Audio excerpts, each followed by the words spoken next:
Come on. You know who it is and you know what it is. It's the Potter to your paper, the cocoa to your butter, the santan to your Dave. It's the dynamic duo that you know, love and appreciate. It's your boy T. It's the young sage Fanuel. And it's Agenda Over Facts, Season 1, Episode 22. Obviously, we had a bit of a... To be fair, when this comes out, it's going to come out on Wednesday, so you might not going to realise that there was no episode. Well, I fucking hope you realised last week that there was no episode last week.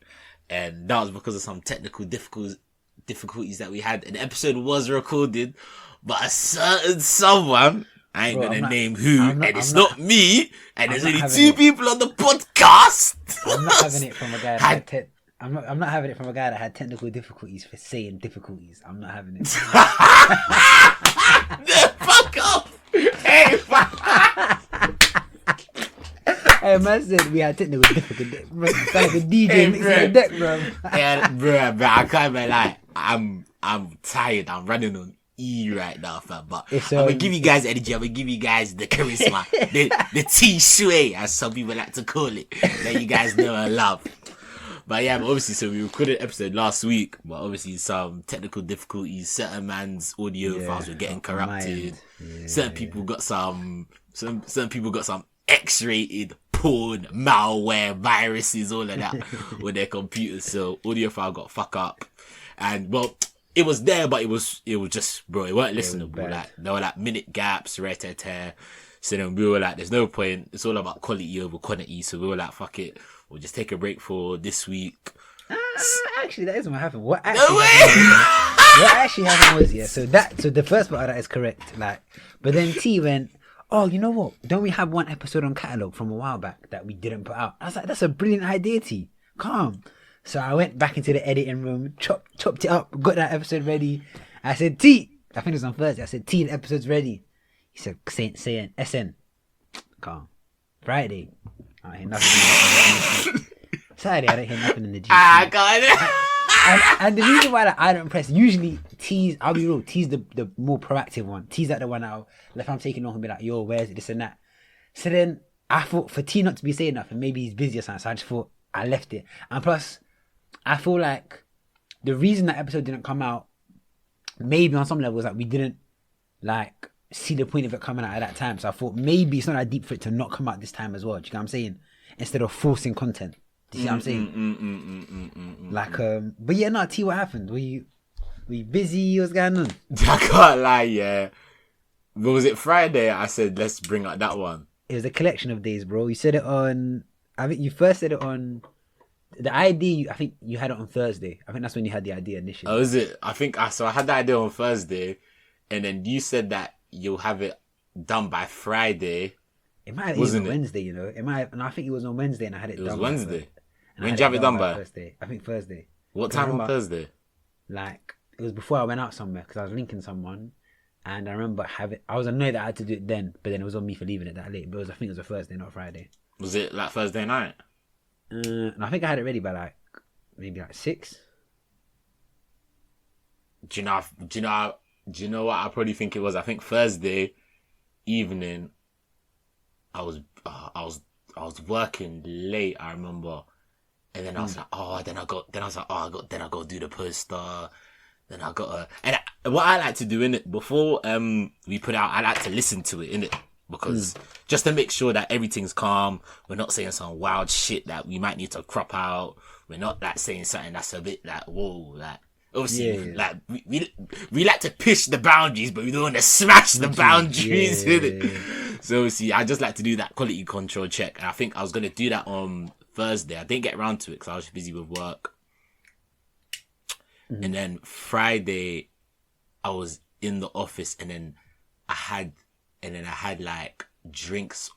I had work drinks on Friday, so then I just weren't around on Friday. Saturday, I was a bit hungover, and then when it reached Saturday, I was like, what's the point in bringing it out on Saturday if we're going to record on Monday? True, I agree with that. I mean, I agree with that. I didn't hear any of this in it, so that it's not like we had this discussion in it, but I agree with men that can't communicate. Nothing new. Yeah, but obviously, so So probably it reached that Saturday. I was just like, fuck it, what's the point? But obviously, to be fair, if it's not meant to be, it's not meant to be. So yeah, Hopefully, we're trying to come weekly in the thing, but shit can happen, innit? For real. Hopefully this episode's meant to be in it. Hopefully this one makes its way. No, fucking it. Well, we were supposed to record yesterday, but someone messaged me 2 hours before saying, "Oh, bro, I can't do today. Still, bro, I can't do today." Do you know what? We need to work. This is jokes, yeah. Because then if you might see the convo, it'll just be me saying, "Can we do tomorrow?" So you'd be like, "Yeah, that's fine, mate. Cool." But I'm not. Am I gonna say no? I'm not gonna say no. But me saying, I'm not gonna say no because if I but, say no, where do we go from there? No, but me saying "can we" implies that I could do today. I'd rather do tomorrow. Shut up, man. That's what bro. means. Do you know what it is? It's one of those. Nah, fuck off. Because you know what it is. It's one of the passive. It's one of those like polite, like passive aggressive emails that you get from work. Like, is it alright if we just do tomorrow? But really, you're saying I can't do today. Let's do tomorrow. That's what you're saying. But it's like you're trying to. You're trying to beat around the bush, but I would have just be like, bro, I can't do today. Just say I can't do today. None of this. Oh, can we do tomorrow, bro? Like you're not asking me. You're telling me we're doing tomorrow. You know what? I think in my defense, you know how like there was that 1 week where I said I wasn't feeling it. That day I couldn't have done that day. Whereas this other time, yesterday was just like something came up. No, not even that, bro. I could have done yesterday, but I just felt it was better for the quality of the pod if we did it today. Oh, you're such a diva, man. Bro, I'm not a diva. You're such a diva. I'm not a diva. My energy has to be right. I have to be in the right frame of mind. The pencil can't be too much to the left or I can't do the podcast. And everyone shut up, man. Man, shut up and man up. Man up, man. Do the podcast. You're a performer. Perform. What's it? Alright, cool. Fazlo. Are you gonna wake up tomorrow and say, "Oh, I don't fancy going into work tomorrow"? Funnily enough, I'm actually going into work tomorrow. That's a jokes thing. Like I'm actually going into work, as in like not as in work from home. I'm actually going in. Are you going in on Thursday? Are you? Yeah, I am on Thursday. I probably could do, to be honest. I think I could find a way to get it because usually you have to send a request and it gets approved like on the same day, so I could. But I don't know if I won't. I'll see. Like, bro, even I'm so used to work from home. Even 2 days a week is a bit much. I reckon when you get in the hang of it, you actually kind of like it still. I don't. Have you seen that thing they were saying how now they're making it like a law where if you join a company, you can immediately ask for flexible working options. Oh, is it? Yeah, I saw this recently. Like before, you weren't able to, but now you can, and it's like. A company has to be upfront whether they'll be able to give you that at the beginning. Oh, so like what? Yeah, like it's a law requirement now. Yeah, and it's. I think I've got a feeling that have you heard this thing that we might be going through another lockdown? Bro, I see that like every week, bro. It's not happening, man. Because one of my friends, I'm not gonna say their names because I don't wanna. No, their brothers, uncles, dad works for the NHS, or he's a commissioner in the NHS. Are you ready for them? So this person works for this company called. Do you know Getty Images? So like any famous photo, more time will have like a stamp saying Getty Images. Yeah, I've seen that. Yeah, so they work for them. Yeah. Bro, reveal the gender. Reveal the gender. That narrows it down. They work for them, yeah, and they were saying how like they're starting to. Something about because they're a government agency, and they've been told to maybe expect lockdown in the next few months. So now, and they're now basing their business around that, and that's a government agency, my bro. That's a government agency. Agency, man. Think about that. Man, stop trying to be a conspiracy with inside knowledge, man. Man, nah, but to be fair, there actually could be because I don't think there will be, but if there is gonna be one, it will be in the next couple of months because. Like winter, cold weather, like the normal flu that catches on more catchy. So obviously COVID might be in that flu rate. I don't know the science behind it, but you know that's how it is in colder conditions spreading that. But yeah, let's. How was your week? Anything happen? Anything in particular? Anything interesting? Nah, not really. My week's just been. Damn, been great, man. It's been calm, man. It's just been. Oh, a fun guy.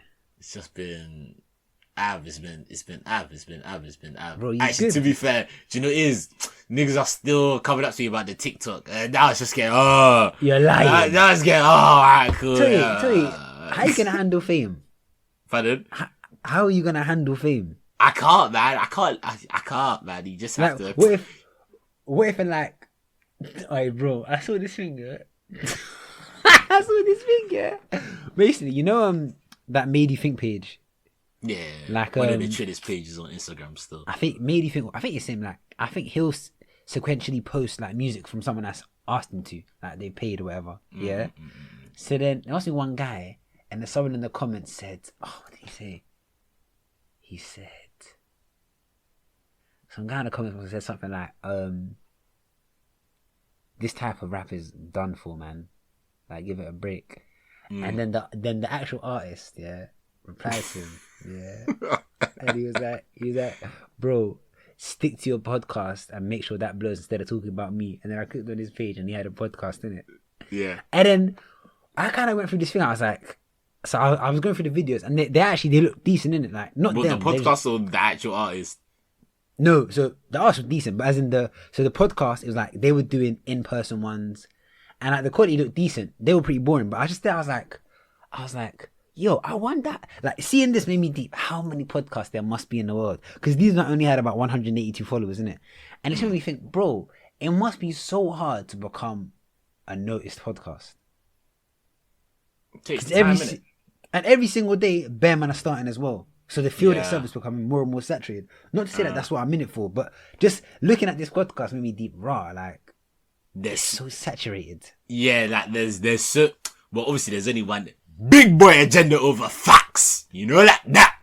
Obviously, but obviously there's bare different podcasts. There's probably millions and hundreds of thousands of podcasts that are like ours, that are like relatively small, right? Do you get what I mean? Yeah. Like, I just found it weird. Like, we definitely need to get visuals soon, though.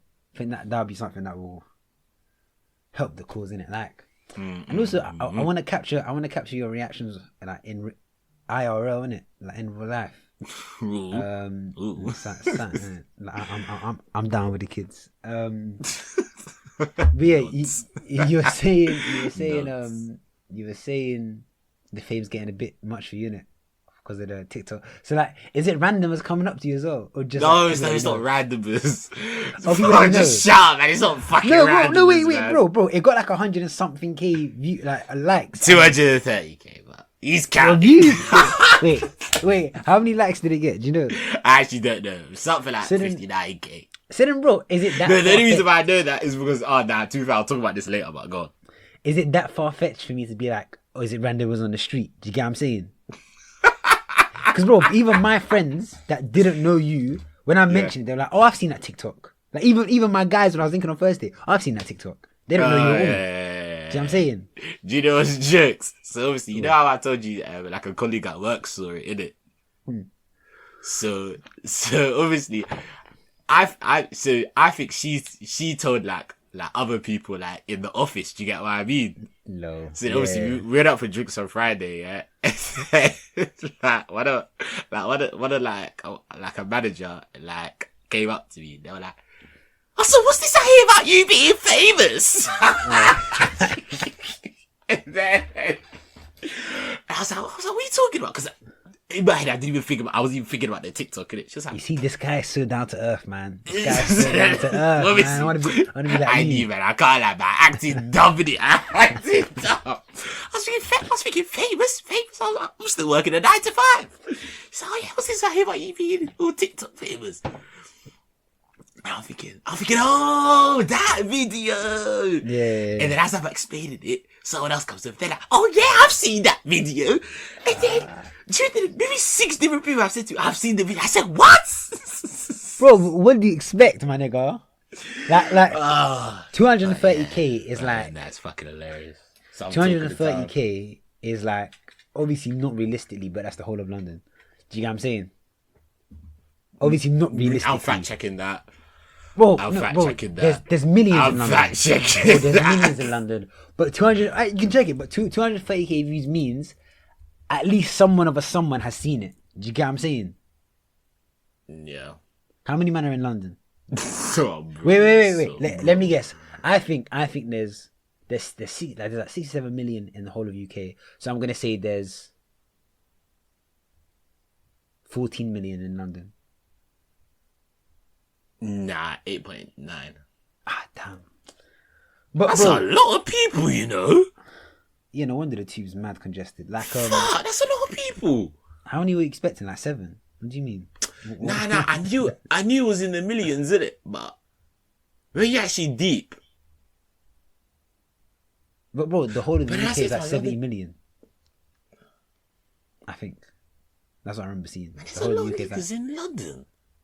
it's mad, bro. It's Close mad. the borders, guys. Send them back to their countries, yeah. I've been back with their Sharia and their monkey law. Bro. Speaking of close the borders, bro, have you seen there's one energy outage in like the whole of the UK?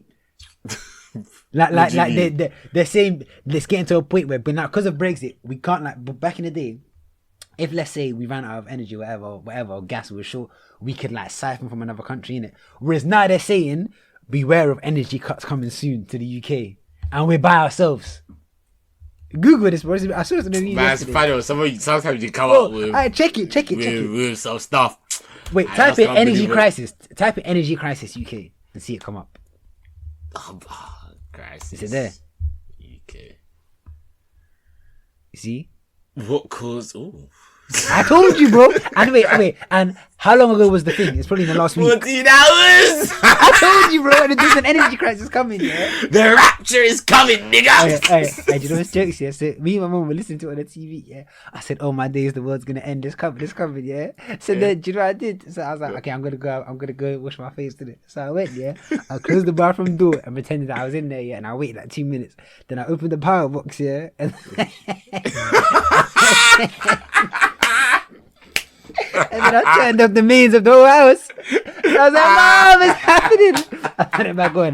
She wasn't amused. If I did that, my dad would slap me up, Bro, fam. she was vexed, yeah, but then she found it funny, I can't lie. Like, she was annoyed, but then when I came laughing, she was laughing. But yes, real, innit? Wait, I beg, just skim what it's saying. Like, just like the bit and bold. I saw it yesterday now, so that's kind of mad.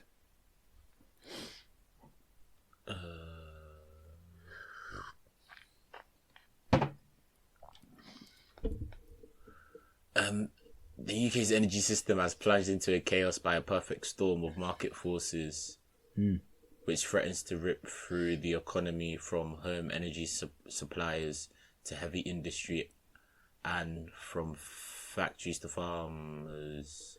This has stroked fears that a wave of energy suppliers will collapse and that households will be saddled with unaffordable bills as cold weather draws in. These are factors shaping the energy crisis. China's post-COVID bounce back. China's appetite for energy is always a key driver for global market prices in 2021. Its post-pandemic, post-COVID economic ramp-up has coincided with an uptick in demand across Asia and Europe too. As economies recover from the fallout of the pandemic, countries across the Northern Hemisphere, which experienced a long cold summer in 2021, that depleted gas storage levels has been left scrambling to secure supplies. Mad, innit? I'm not going to read more. That's mad though, innit? Energy crisis are coming soon. The world is coming to an end. For real. But yeah, so you were saying about your week. I think, how did I spin off? So you were saying that you're tired of being noticed in the street and that, and you can't even go to Tesco. Man, I can't even go to Tesco, man. It's jarring me, man. Did anything else happen in your week?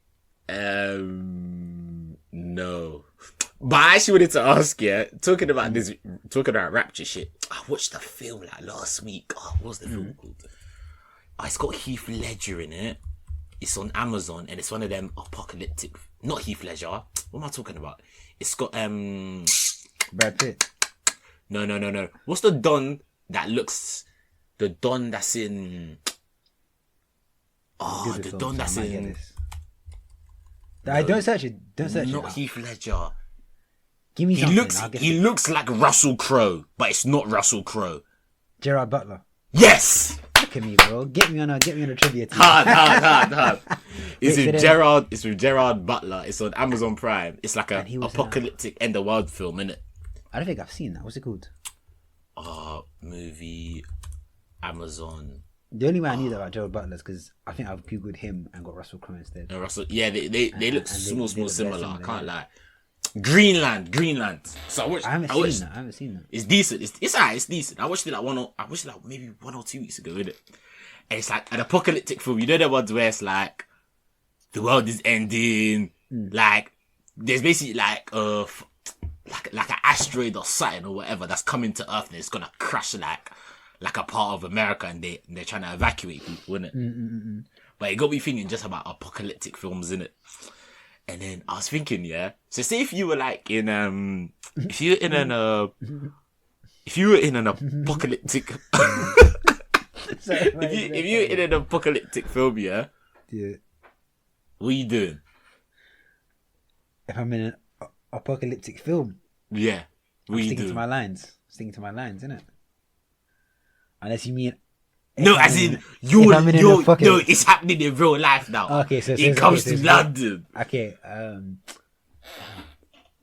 see, you know, I thought about this before, and my first thought was to go to the roof of my block, but I realized that's dumb because then I'll be stuck there. Where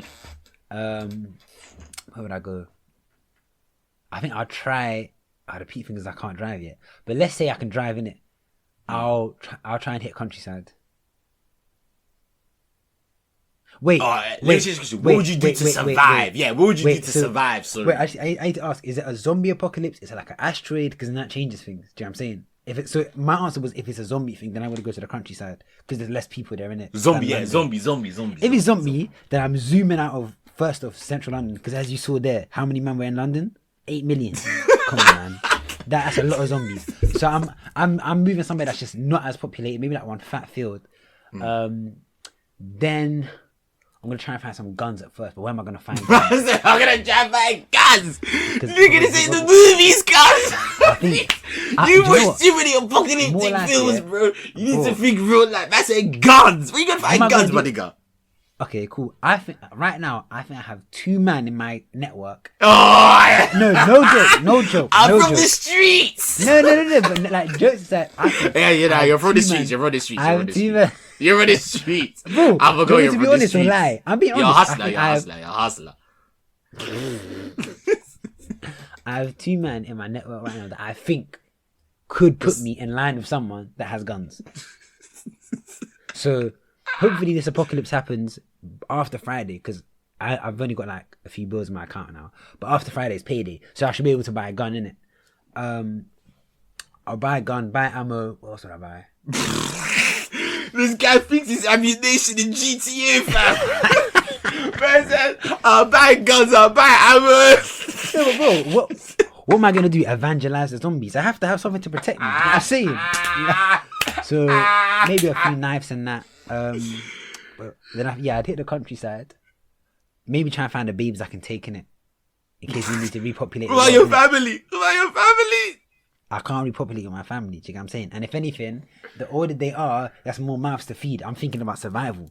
Do you know what I'm saying? I'm thinking about survival. Like, obviously I'll take my Marge, but then like... No, you said it like your mum's a liability.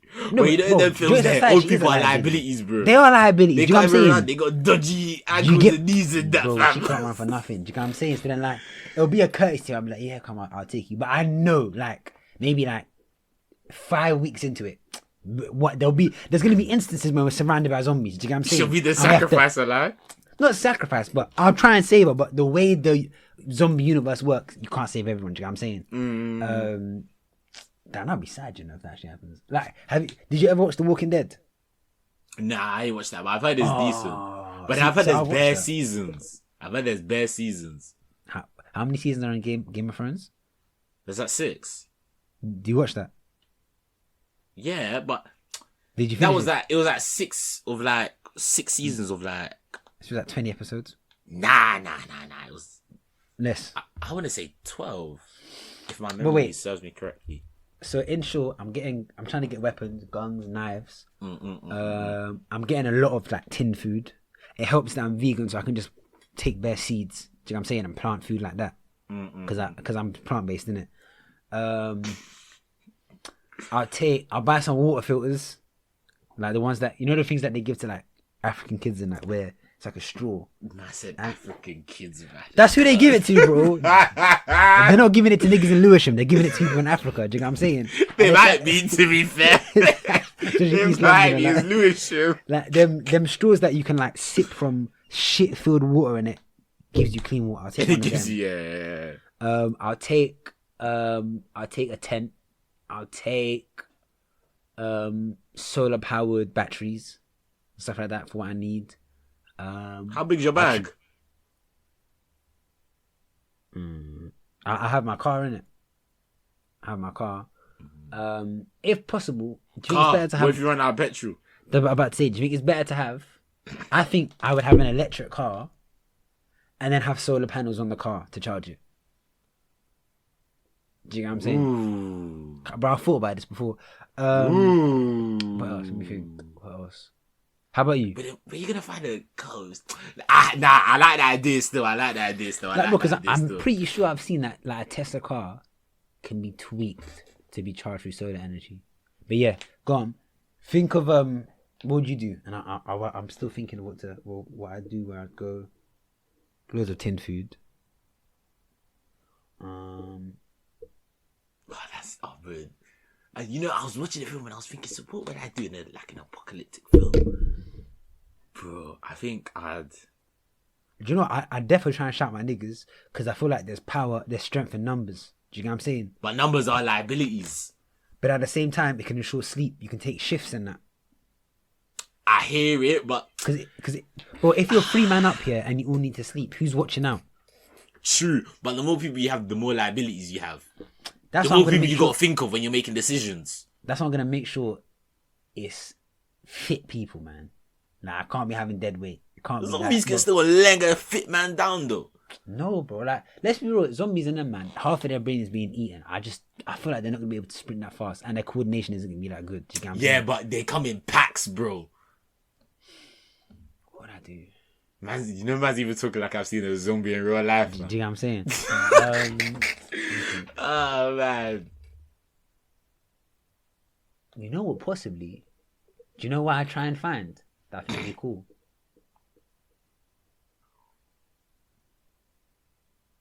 I think maybe this might be dumb, but a shopping centre, would that be good? Would that be bad? Nah, because that's in the films. Bare niggas always run to the shopping centre first to get food and that. And yeah. Have you ever played Dead Rising? Nah, but I've heard of the game. Bro, that's a game you love. I downloaded it illegally on my PC. It was sick. I'm trying to think. What would you do if you came across? Actually, nah, that's disgusting. That's not even. Nah, say it. That's disgusting, bro. That's say it. Because then I deep to where that actually is. I was like, do you think, you know how a zombie has to bite you for you to become a zombie? If you was to fuck zombie pussy, would you become a zombie? Oh, bro, shout, man. Just shout. No. But I'm saying logistically, if it couldn't bite you, could you have sex with a zombie and you not turn to a zombie? I don't know how it works. You probably could. I think it's when they bite you. But then surely by you putting your dick in zombie pussy, your dick will get infected, then you'll become infected. It's like an STI, innit? Yeah, then it'll pass on. And then you'll become a zombie like through that. That'd be the worst. That's the worst post-out clarity ever. What would you do? Where would you go? Who'd you take? I think I'd just take and would you still do the podcast? Yeah. Agenda Afriran, fam. Agenda Afriran. You know what? I'd probably get like 5 machetes. What? Bro, so a man that said to me, where am I getting guns? Where are you getting machetes? Can't you get... Oh, yeah, that's like accessible. What, from where? What, go on? Robert Dice. Man said, can't you get them from where? B&Q. Machetes. What? Is that next to the paint cans? I missed that the last time I went there. Where they had their machetes? I thought I had this plan. I was going to grab like machetes. Oh, is that what a Q and B&Q means? Queff. I didn't even know that, bro. Is that... That wasn't even funny. Actually, yeah, and I hurt people that laugh at that. Wait, do you know what queff means? Like queff a man down. Yeah, when you queff a man down, like you leg exactly, down. So that's hilarious. Yeah, queff that. B&Q. B&Q. Oh, that's just not funny. That's jokes, man. But go on. Alright, tell me where they're hiding machetes. I was gonna say I'll grab machetes, grab a tent and No, hit the hills. do you know what? Do you know what? The hills. I do know somewhere that How would you have get that there? Fuck. car in it. But wait, I think I know somewhere that might blocked have. off cars. I'll take the Uber helicopter. You know that isn't even a helicopter. It's not. I was gonna message you about that. Someone told me fucking, that it's just a car. Yeah, but you donate like 50p to like the fucking Royal Air Emergency or some shit like that. Bro. Yeah, it's fucking That's false advertising. What's it? What was I gonna say? I do know one shop that you might be able to get machetes. To be fair, yeah. M&S machetes and swords.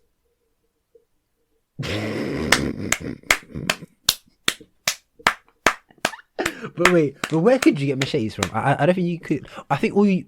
When you're from the streets, man, just know them things, innit, man. Oh my bad, sir. Oh, you know what? I was deep in before. I was gonna say this before, innit? You're my YG, innit? Respect your elders, my nigga. What you talking about? Respect your elders. Man, shut up, man. I finished uni before you. Bro, respect your elders. Man, respect your elders. How old are you? You know you're older than me, so... How old are you, bro? Niggas know. If you know my age, you know my age, innit? You know my age, you know my age. Do that Nigerian thing you have to do. I swear. Now, what if there's a 28-year-old babe that just thinking, he's a bit... Yeah, but bro, we can break bread. I swear you have to prostrate. Oh, I finished uni before you should be frustrated for me, you pussy, yo. But yeah, go on. What's it? You were saying how you going to get to the hills. Yeah, but then I'm thinking, how did I get to the hills? You skateboard there? Nah. Shut up, man. Shut up, man. Driving there is long. You could use Heelys. Did you ever use Heelys? Do you know what Heelys are? Yes, nah, I never had them. I always wanted Heelys, but I was always too scared to ask for them because I thought my parents would just be like, they're fucking stupid. Why do you need Heelys? Bruh, nah, but they were the sickest thing ever. Bro, the way I was just maneuvering around, bro. I always wanted them. I was just thinking my parents would never get them for me. Bro, like, I got them from America, and the way I was maneuvering around. Oh, you see that? The sort of guy that you'd have your hands up so and bro, be just weaving around. It was so fun, man. I remember thinking walking should not be this fun. I was just rolling everywhere. It was sick, bro. And the best place is the shopping malls, because you know they're ground. It's like marble and that, bro. Yeah. You'd be like a one push and you're going around the whole of Westfield. It was sick. Do you think they still sell Heelys? Yeah, definitely. But only probably incels buy them now. Men, adults. I think it's shameful if they sell them in like sizes more than like 10. Like, what are you doing? One day in my life, I'm gonna turn up to a date in Heelys.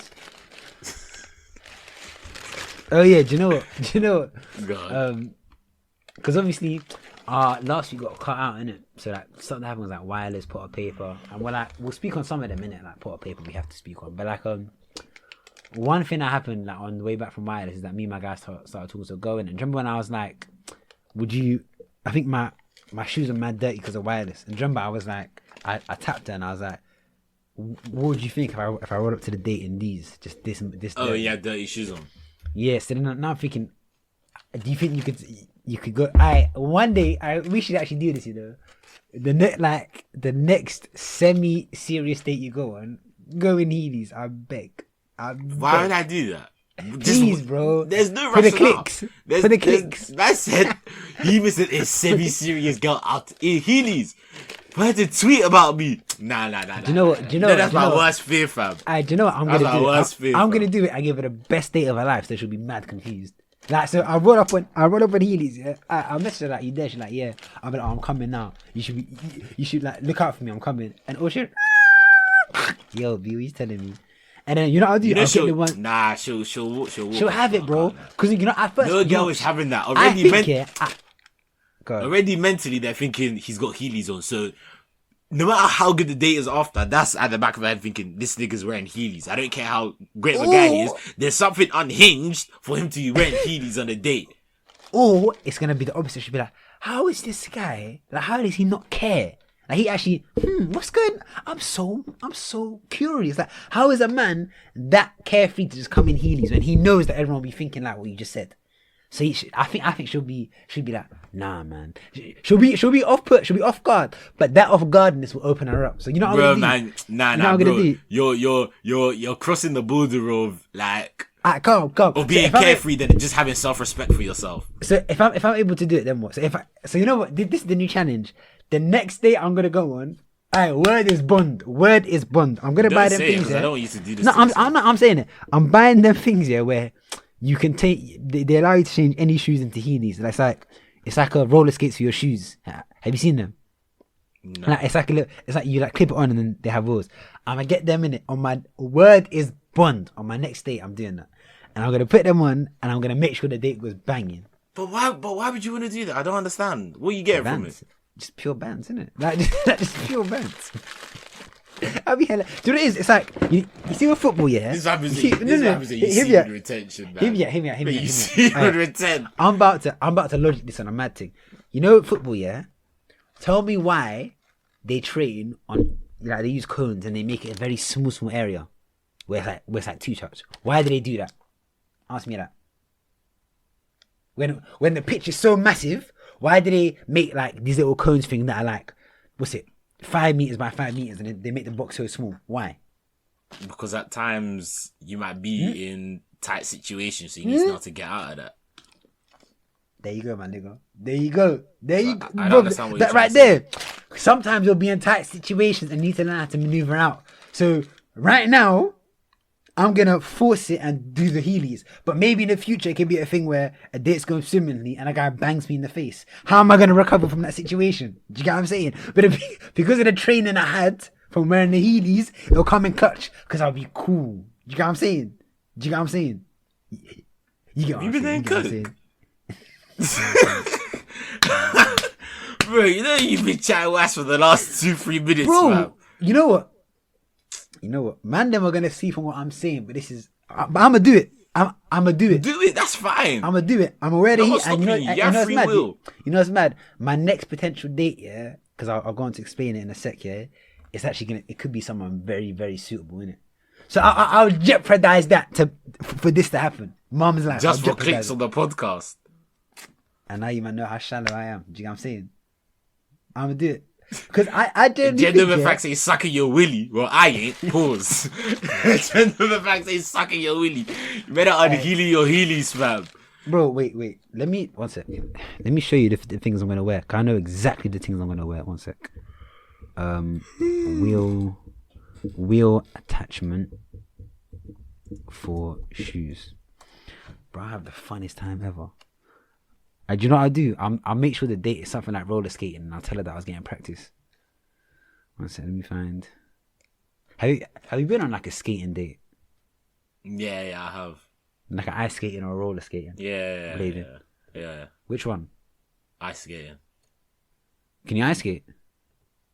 Nah, I can try. I can try. Bro, I'm just seeing them, yeah. Hey, I'm gonna send you the link, innit? I just don't understand why you want to do this to yourself. Bro, it's these football example I gave you. Putting myself in a tight situation to see if I can maneuver out of it. One sec, let me... Okay, I'm going to send you the link here.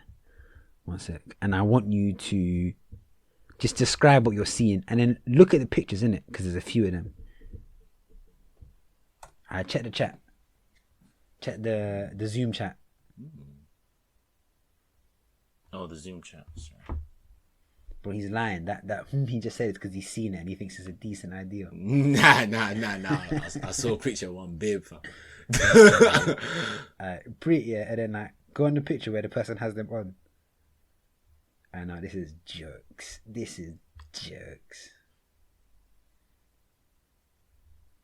You have to go a bit down. Bro, have you seen the picture of the kid that's got them up and like spark is flying off? I know, but that's bro. That just doesn't happen in real life. He's not going that fast. He's not going that fast.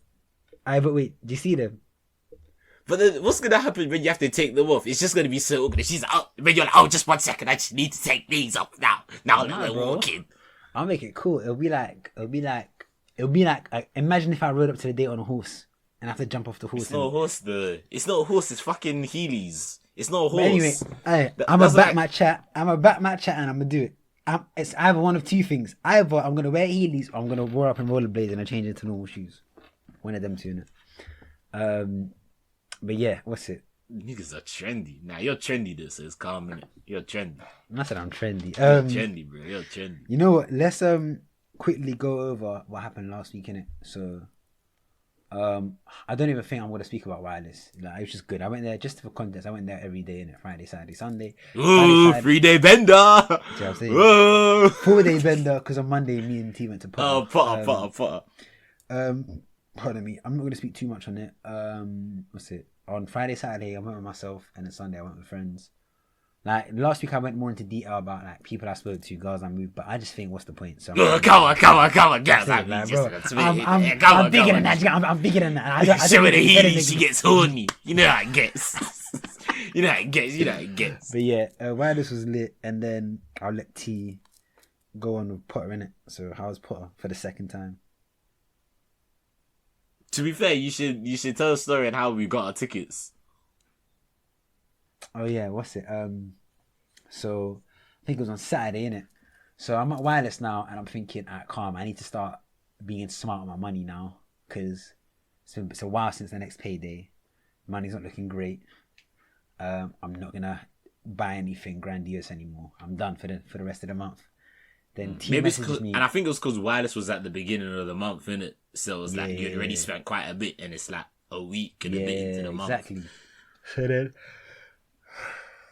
Saturday I was on the way home, and I was on the train, and then T messaged me, or T messaged in the GC, in our GC, like the friends one, and he was like, yo, I think I might check for put-up tickets again, but we didn't think there'd be any. And he goes on Viagogo, and then he finds two of them for like $150 each, innit? So then he tells me, yo, I found tickets for $150, and I said, buy them, man, just buy them. You know this guy has too much cash, man. I said, bro, I found putting tickets. He didn't even ask how much. He said, buy them. I said, bro, that $115. He said, what are you waiting for? Buy them. I said, get off the phone and buy them. I honestly didn't Said, take oh, boy. any number, and I would have either said yes or considered it, purely because like Bottle Paper's probably like he's definitely in my top 4. Do you know what I'm saying? Yeah. Especially of tracks that I've listened to, because like, he was like the main guy I listened to when I was unemployed. But he just has a way of making you just romanticize the struggle, man. But yeah, so we like T like messaged me, like he messaged me back, goes, I've got the tickets now. I was like, calm. Then on Monday, also yeah, actually no, I said I'm not gonna go into wireless. So Nah, yeah, you can if you want. I don't really mind. like I'm trying to think. There's only like a few relevant bits. Like obviously I met some people there, but I'm just gonna whittle it down to the just important interactions, in it. Last week I was adding in points, and I was like, yeah, I spoke to this person, but bro, I've grown from last week, so I'm just gonna give you, man, just the proper details, in it. So I said I'm growing in a week, man.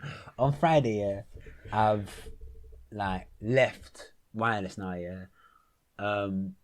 And the Crystal Palace station, which is the main one next to wireless, is mad packed. So I go down to one, like they said that there's one 10 minutes further down the road. I'm like, cool, go ahead, that one's packed. So then I'm kind of walking, and then I'm like, walking with these girls, and just having a conversation about, because Drake had come out on Friday, innit? We're talking about that, talking about how Drake was, talking about if we like the album that he's just put out, CLB. And then one of them goes, yeah, we live around here. And I told them where I'm trying to get to. They're like, oh, take this right and go to that bus stop. So I go to said bus stop now, and there's like 2 men sitting on this wall, and like one guy opposite them, and I assume they're all together. They're all Asian, innit? So that's what I mean. So I've sat on the wall now, and I've asked them, I was like, yo, can I sit on the wall? Because like it was basically in between a minute, and my legs were knackered from the day. So I'm sitting down, and I addressed the other guy because I assumed they were together, but I later found out he wasn't, innit? So I literally just roped him into that convo. So we all get in the bus now. Then that guy that I roped into the convo, we're now like sitting next to each other, innit? And it turns out we'll go to the same place, so we said, fuck it, we'll just go together, innit? So we get to East Croydon now. I've gone to the Sainsbury's, he's waited for me, I've come back out, and now we're just walking. And up until then, we'd had very like surface level talk. And as we're walking, I said to him, funnily enough, like on Friday, the first meal I had of the whole day was at 6 p.m. So imagine I was raving, but to be fair, I wasn't really hungry, innit? So I said to him, yeah, this is like my second meal of the day, innit? Because Ban asked me about 11.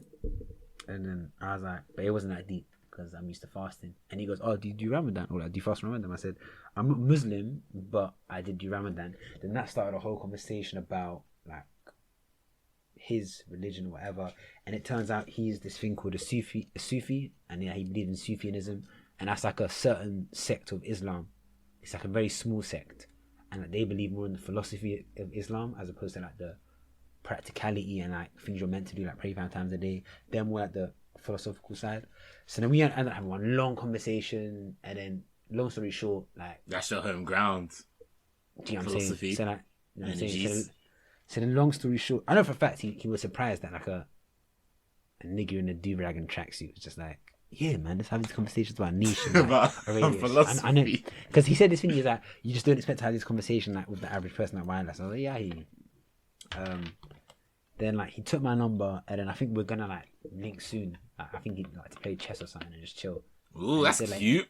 That's cool, isn't it? Like, bro, He definitely fancies you. I'm trying to diversify my network. He was like, oh, I've got Man said I'm too tired of these hood niggas. word, like, bro, just like thinking too small-minded. Like, I'm trying to take over the world, and they're just trying to take over a Z.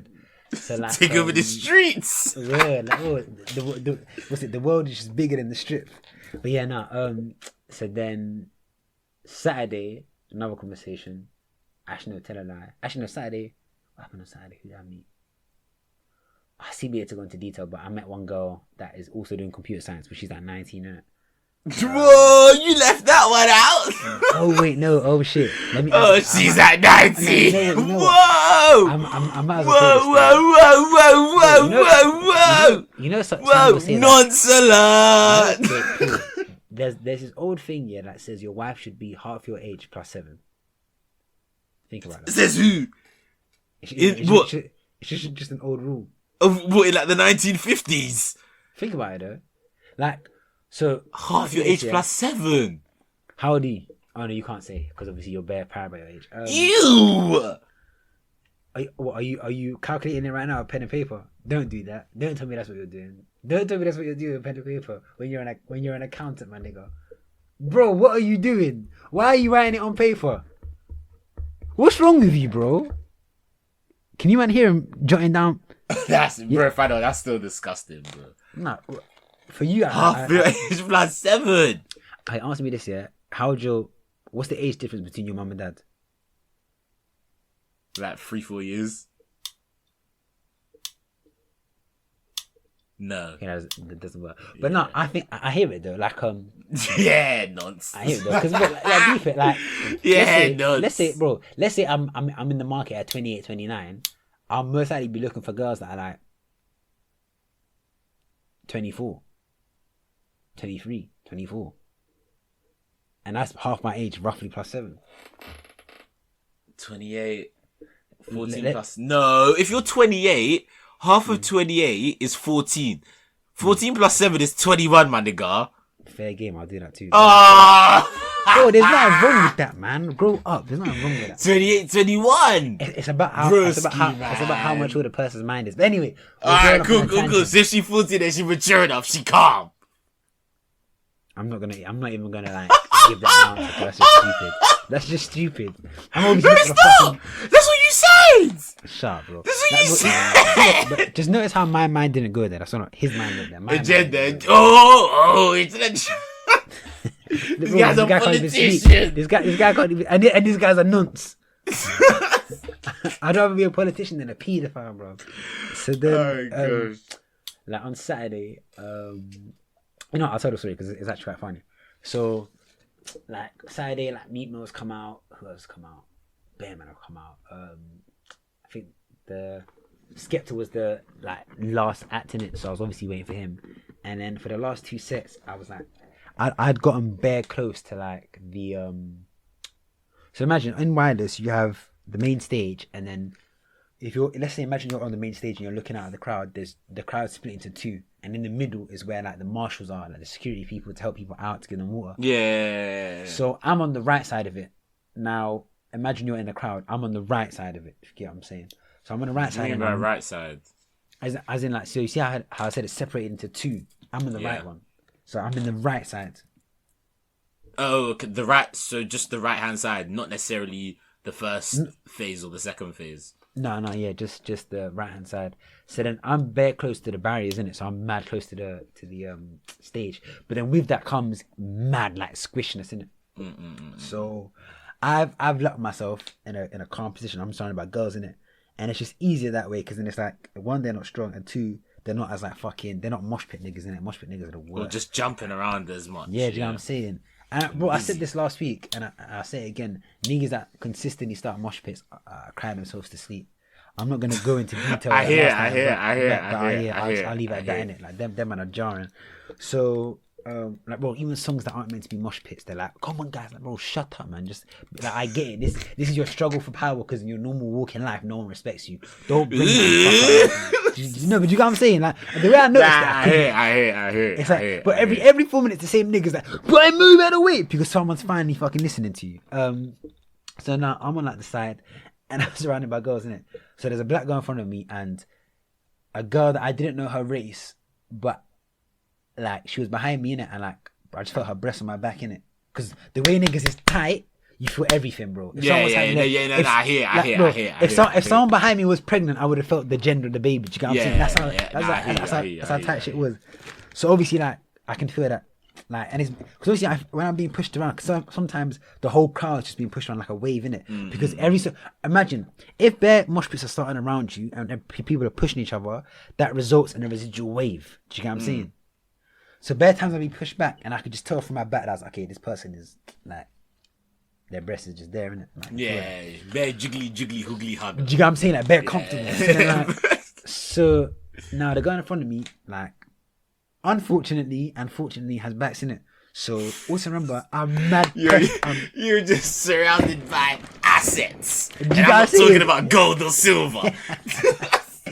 So then I remember, obviously with concerts, there's bare movement. With movement, there's bare friction. With friction, there's demon time in it. So what? So I had to, like, I got to a point where I was like, okay, bro, I need to have an internal dialogue with myself and pattern myself up because, bro, if you become hard, you are now a sexual offender. Do you get what I'm saying? Yeah. And that's the comment. Because like, if you're not hard, it's cool. Like, yeah. Like, if you're smushed on a girl and you're not hard, bless. That's just the way things happen. But if you're smushed on a girl and you're hard, bro, they're going to stop the music and everyone's going to be like, yo, this nigga's a pervert. Someone get him out. Do you get what I'm saying? So enough times, I'll be real. I failed, man. Like, bro, Meek Mill be singing this thing in front of me, he's enjoying it too much. It's just jiggling. I'm like, I can't. And then I can't even escape nowhere. I'm stuck. Do you know what I'm saying? I'm at the mercy of the crowd. So I wasn't even in control one time. Do you know what I'm saying? So then, like, but I blessed it. More times she turned around, saw my face, she was cool in it. I feel like if I was something else, nigga, she might have been like, yeah, but she was cool in it. We had an understanding. Every so often I say sorry, not because I was hard, but because everyone was pushing in it. But I like to think she caught. Because I was hard. I'm so sorry, I'm hard. But I like to think we came to an understanding. So like every so often there was gaps between the performers in it. So then that gave a bit of wiggle room, and I could just stop the harassing for a while. Do you know what I'm saying? So then like. I wouldn't even call it harassment because when you go to a concert, you just know what you sign up for. It's like an unwritten contract. No, stay away from Toye. Hey, this guy's a wrongin'. Hey, man, just grabbing up cheeks like you. You know what you signed up for. Yeah, you know what you should. Bro, no, just this is you secretly doing a pot of paper, yeah. Like being pushed about, like being like true. like just being in like mosh pits, squished in that, yeah, being like squished out and being like uncomfortable. It's like you know what you're signing up for by going to a concert. Bro, in that sense. I said this last week, innit? But like, the more I remember, like, the more it's funny. There was one point where the girl in front of me, there was a girl on her left, innit? And as you said, there's just bears like smushing and whatever. And everyone knows this is what you signed up for. So then the girl on her left is going, oh, can you stop pushing? When it's not her, bro, it's everyone. Yeah, it's everyone else, yeah. But then the girl in front of me turns to her and goes, is it me though? She screams at her. That girl on the left didn't say nothing for the next 2 hours, didn't it? She went on the smoke, innit? Yeah, you know what I'm saying? So anyway, I eventually got to know the cushion behind me, innit? Like, so then, like, I think I must have turned around. I was like, oh, she's cute still. So I was like, calm. More time, I've started talking to her friend because a few of them were like, I caught they were friends, innit? And in the gaps, I was just saying, oh, we not saying where you from, blah, blah, blah. So then the girl I started talking to she was a medical student, innit? And obviously, I said this to you last week, innit? You know, whenever you come across a girl that does like a smart, like cool, I'm always like, oh, you're a nerd. Because then they're obviously going to go, what'd you do? And they think a nigga like me does maybe sports science. So I'm like, and they're like, that's why you calling me a nerd. I'm like, ah, yeah, I know. But in that, and then you got the script that would go from there. You gotta say, yeah, you know, I guess. Bish, bash, bush. Bish, bash, bush, right? You gotta say, like, so then, like, when I say my course, she goes, oh, my friend does computer science. And I didn't know the girl behind me was her friend. And I turned around to her. That's the first time I'm like, damn, she's bad. I'm like, so you do computer science? Yeah. I said, bro, I just forget the friend. And now me and her talking, innit? And you know me, yeah? Like, certain assets, they have compounding interest for me. Do you know what I'm saying? yeah. Gold. You know what I'm saying? Them, what do you call them? Breasticles, innit? So then, like, Jesus, I tried helping you by saying gold just so you can carry on moving. But you wouldn't say, no, I like breasts. I just like to suck breasts. Big breasts. I'm hearing you have big breasts. This guy loves it, man. Let me suck your titties, baby. Have you seen that video? Yeah. Let me suck your titties, baby. I see that, brother. So then, I'm chatting to her now, like, we're like geeking out, like saying what we like this night, blah, blah, blah. With the code and the malware, with the viruses in the code. But I'll never take no backtrack from this brother, because this brother one day confided in me and said, oh, you know what? I wish I learned to code. So just shut up. I'm living the life this nigga wants to live, man. Shut the hell up. So then, like we're talking like this and that, blah blah, dropping lines and I was like, say swear like this and that. There's rarely any. This is that bait compsy line. I'm like, there's really any girls on the course, and it's even rarer that they look like you, innit? She's like, I'm like, yeah, I can't call. So then talking, and then bro, she goes, like, every uni, more time for computer science is like 8% Asian brothers, isn't it? Yeah. So, and a lot of them are weird, not because they're Asian, but because they pick computer science. It's just, it attracts a certain type of nigga. So then, she's like, how there's a GC that them boys made where they just send girls from computer science in, like their photos and that, and they give them. Wait, what do you mean? I told you. Do you remember? So like basically. Yeah, I do, but I want you to explain it again. I'm still bewildered by it. So they take pictures of girls like while they're in the lectures and that and whatever, and then send them into the chat, and then they give them names. So then I've asked her, I was like, what's your name? But I knew damn well what her name was gonna be. I knew damn well what it was gonna include, did it? But I played dumb. I was like, oh, what did they call you? Oh my god, that's something to consider. What did they call you? She goes, what do they call her? Curly big boobs.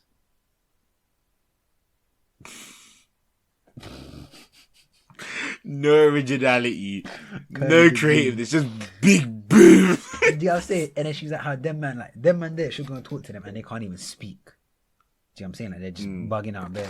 But yeah, like, that was cool. I met her and I met them like that. I met that whole group. That whole group happened to be doing like STEM part. Bar one guy that was doing international relations.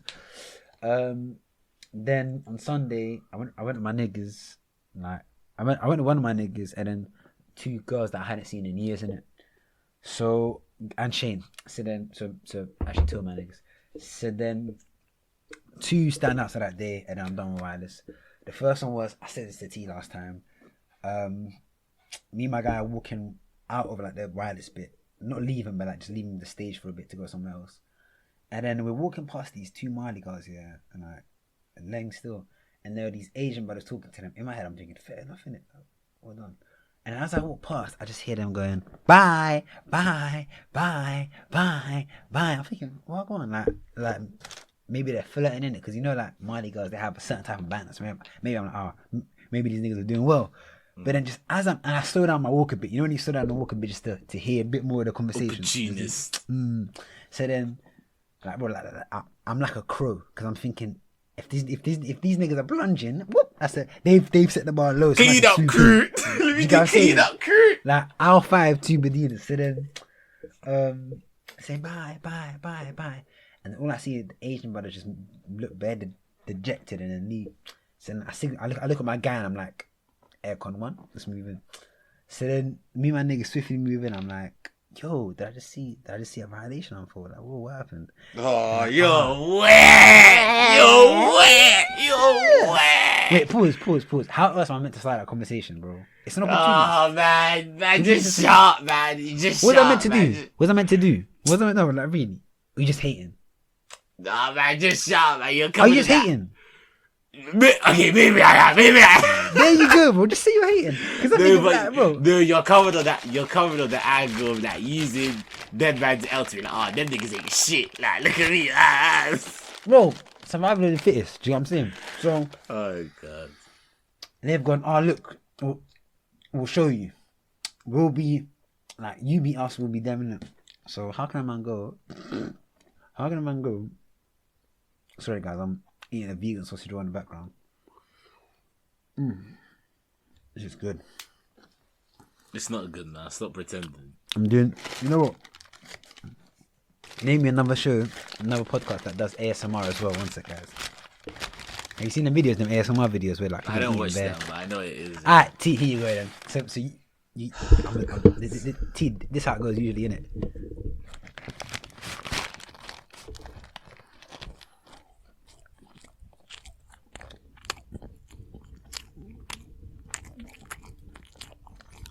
You know I can't really hear anything. You're lying. Oh shit, you're lying. I couldn't hear anything. You're lying, bro.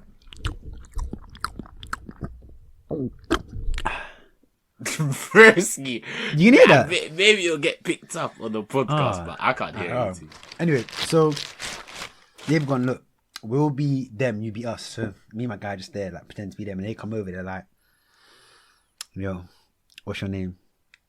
And then the girls have said their name in it. And then the guy covers his mouth and he goes, bad vibes.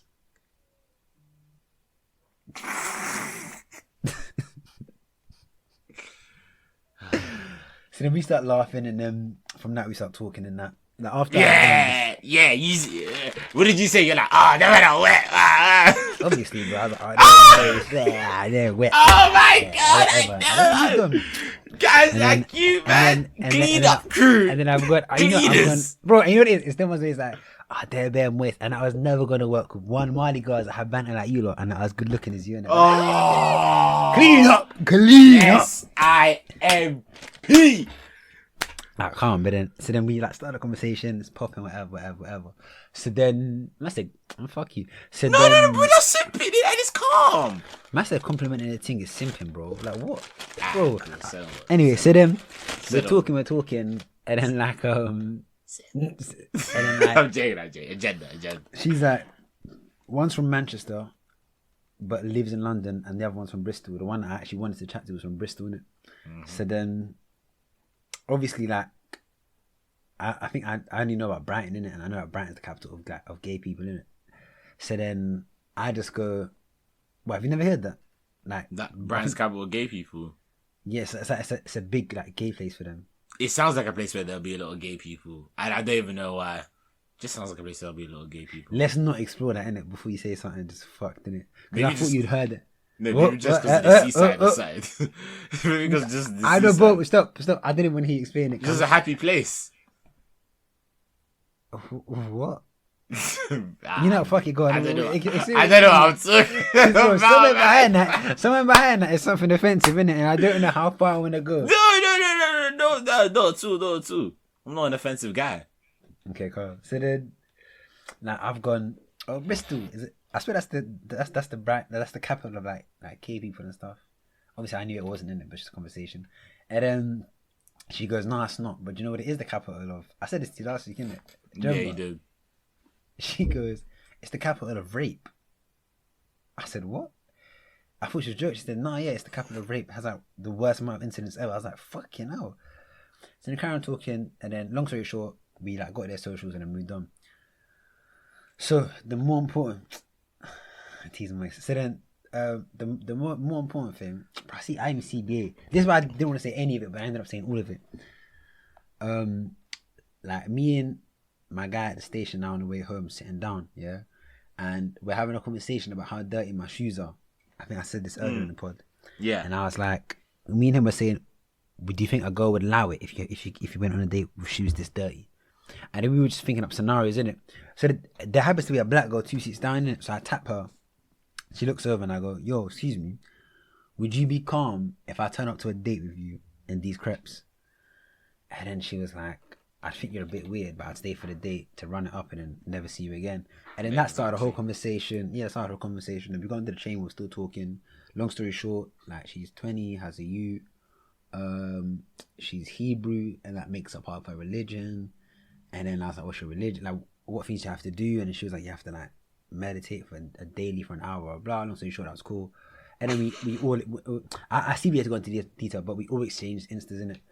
And then that was basically wireless. So I'm now gonna let T pick up for the pot of paper.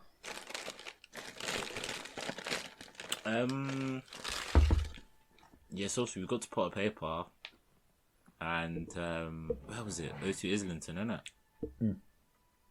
And I think we were just walking, going there, and then got there, and then there was like, and then Fanuel was like, oh, it's a right here. And I was like, no, it can't be right because you're turning into a shopping centre, innit? Obviously, I've never been O2 Islington before, so I don't know where it is. So I was like, a concert place just wouldn't be in a shopping centre. But then we saw a queue of like people, we saw like an L-shaped queue coming out of the shopping centre, and the demographic of people that were in the queue, I was like, yeah, these are pot of paper fans. You either had like black niggas, niggas that look like they're from the streets, or Essex geezers, or those girls that like a bit of jungle fever. You had those sort of people in the queue. So then I was like, yeah, this is definitely pot of paper. Then we asked like the people in front of us, were like, oh, these queues for pot of paper. They're like, yeah. So we were calm. So obviously, we've got our tickets now, and then the girls that are in front of us, they're panicking. Bears, innit? They're like proper panicking. Like, you know when you're just looking over at someone, you can just tell that someone's like panicking even though you're not in the convo. So then we've gone to them, oh, like, what's wrong? And they're like, oh yeah, like Wait, didn't they start convo with us? Am I bugging? I honestly can't remember. I feel like they started with us, but go on. I think it was just a case of we asked them. They felt our masculinity. They felt our. I didn't think it was even that. I just think we just asked them. They wanted to keep a pot of paper. They wanted a taste. And then they were like, yeah, and then the convo just carried on from then. Go on. Go on. So then, but yeah, we'll take that credit because they Why can't is my mum argue calling it. my name like I'm not making money? Like, that's disrespect to my craft. What did you just say? My mum's calling my name like Fanuel, like I'm not grinding right now. Do you know what I'm saying? Don't piss me off, God. Why are you whispering? Don't piss me off. Like I won't let off in the yard. Like, The joke is, yeah, you went closer to your microphone, and then you're like, oh, you know when you're angry and you're screaming but you're whispering, you're like, hey man, she pissing me off though. Yeah, like bro, she pissing me. Like, bro, I'm trying to hear you, and the woman that birthed me has the audacity to. She must relax before I do another power outage. And Oh, you look so hard while you're yamming on your vegan sausage roll. So we're in the queue now. So obviously we're in the queue. And these babes are on us. These babes. Galley on me. You know what? It sounds like I'm joking, but later on, T will say something in the story, which would mean I wasn't capping, but go on. Remember after you stepped in, but go on. Alright, so obviously we get into the queue. They're stressing. We're like, why are you stressing? They're like, oh yeah, we bought tickets like a week ago, but we realised today that they were fake. And then we had to buy a new one, so we're trying to find new ones to buy now. So then we were like, alright, cool. So then they basically bought fake tickets. Whoa. Oh, okay, They knew they were fake. Why is she still calling, man? Then they bought another pair. Then they bought another pair. Wait, sorry, ticket. he wants it. Yes, mom. Yes, mom. Ooh, you said that with a bit of Yes, mom. Ooh, Huh? don't you know how it work now? Yes, mom. Pardon? Hey, shut up. What did you say? I'm recording. Mom, I'm recording. Yeah. Mom, I'm recording. I'm recording. Wait, mom. Leave it out, mom. I'm recording, Mom. Stop it. Lucky she pays the bills, man. You make the bills. Pool Bridges. In fact, we got call Auntie Paula Bridges. Because they can be male and female providers. That's a Paula Bridges. Paula Bridges, come on. So yeah, these two things are creaming for us in fun. So they're like, oh yes, they were like how they bought tickets like last week, 2 weeks ago, but they were fake. So then they had to buy new ones, but now they're panicking that the ones that they bought are now fake. So now they're trying to buy a third set. So then the first set that they bought, I think, was like £60 each. And then the second set that they bought was at £20. And then the third set they bought after that was another £20 in it. Mm-hmm. Something along the lines of that in it. So they had basically spent like £100 on tickets in it. So now obviously Fanuel, so now they've told us this, so me and Fanuel was like, oh, he's panicking. He's like, bro, make sure these tickets are patterned. I'm like, bro, trust me, these tickets are patterned. I got them from Via Go. And then the girl's like, no, apparently people have been selling fake tickets on Via Go as well. Fucking bitch. So then obviously we start panicking, and she's like, because they're like e-tickets, so she was like, people would like put up the e-ticket more than once, and then when you get there, it'll be like it's already checked in when you get there. So obviously me and Fanuel are panicking because we paid £115 for these tickets. So I said, Fanuel, do you know why I feel like our guy wouldn't have done that? Like I remember thinking this at the time. Yeah. Before we found out whether they were or not. But like, I remember thinking, if someone's going to do that, they're not going to make the price mad. If anything, they'll make the price like £20 and then do it bears. Yeah. So like, why make flips? Yeah. Do you know what I'm saying? Why make it? Because, bro, you have to be a certain type of evil. Yeah, They you have to be a certain type of evil to be word. But then there's some greedy people. And there's some bastard, bro.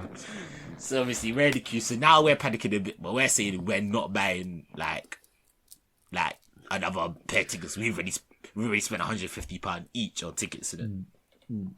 So obviously, two guys come behind us like Essex geezers from like Chelmsford, them size there or something. They're like, you know them geezers, you know them Essex geezers, they're geezers, but they can still leg a man down. You know what I mean? You know the man there, fam.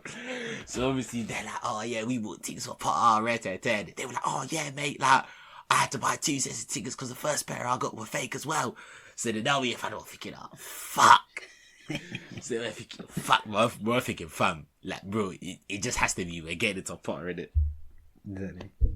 So see, we're just talking to the people that we're in the queue with now, just like life in general about Potter, which I felt the one thing I actually thought was sick about that concert was that everyone that was there was like a proper like Potter fan, like like you knew his shit, like you knew his discography sort of a thing in it, which I kind of fucked with because everyone was just on good vibes because of that, innit?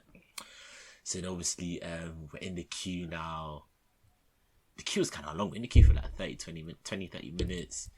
I think it went quick because we were chatting to people. Yeah. So get to the queue, share them PCR test, double jabbed, all of that.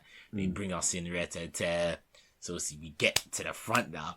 And then obviously we're all now banting because all of us think our tickets could be fake, innit? So we're saying shit like, we'll see you on the other side. We wonder who gets in. Fanuel saying shit like, oh bro, if any one ticket works, hey bro, go without me. I'm just thinking, relax, man. I said we cross that bridge when we get there, my nigga, man. We cross that bridge when we get there. So now we get to the front, we get to the ticket now, get to the place. The girls get in, so their tickets are patterned. And then they're like kind of like waiting to see if our tickets are patterned because we all have this running joke sort of a thing. So obviously, I've got to go for the tickets, get up on my phone. First ticket, green tick. Second ticket. So by then we thought it's calm. So we're thinking, wait. If one's real, the second one's You real know what I'm because it's saying? both from It's the same either person. both fake or both real. Yeah. Second one, Red Cross. Entry already admitted. I said, whoa. And the thing is, the judge thing is, me and Fan were both in, whoa, at the same time. Yeah. And this whoa. bastard, Huh? he kept scanning it. He scanned it again. This fucking bastard. The brother scanned it again. Hi, Dad. You okay? Yeah, good. Thanks. I'm just on the phone. Bro, this guy can't even tell him he's in a podcast. but look how under the cush my man is. You know what? He didn't even need to lie, but it's been years of terror. He just felt compulsively he has to lie. He didn't even need to lie. No. But the thing is, if I tell him I'm on the phone, that sounds more important than being recorded the podcast. Yeah, I mean, so now he won't like butt in and be like, "Oh, fuck it, I'm on the phone." Just a suggestion. You could tell him the truth, but bro, you know, each to their own. Man, that's do not it too. bad. So obviously now, second thing, already admitted he scans it again, don't work. Scans it a third time, don't work. So then the guy that's scanning it, a black done as well. So I was thinking maybe he might just do, hey brother, just go through his car. He goes, bro. Can you just step to the side, please?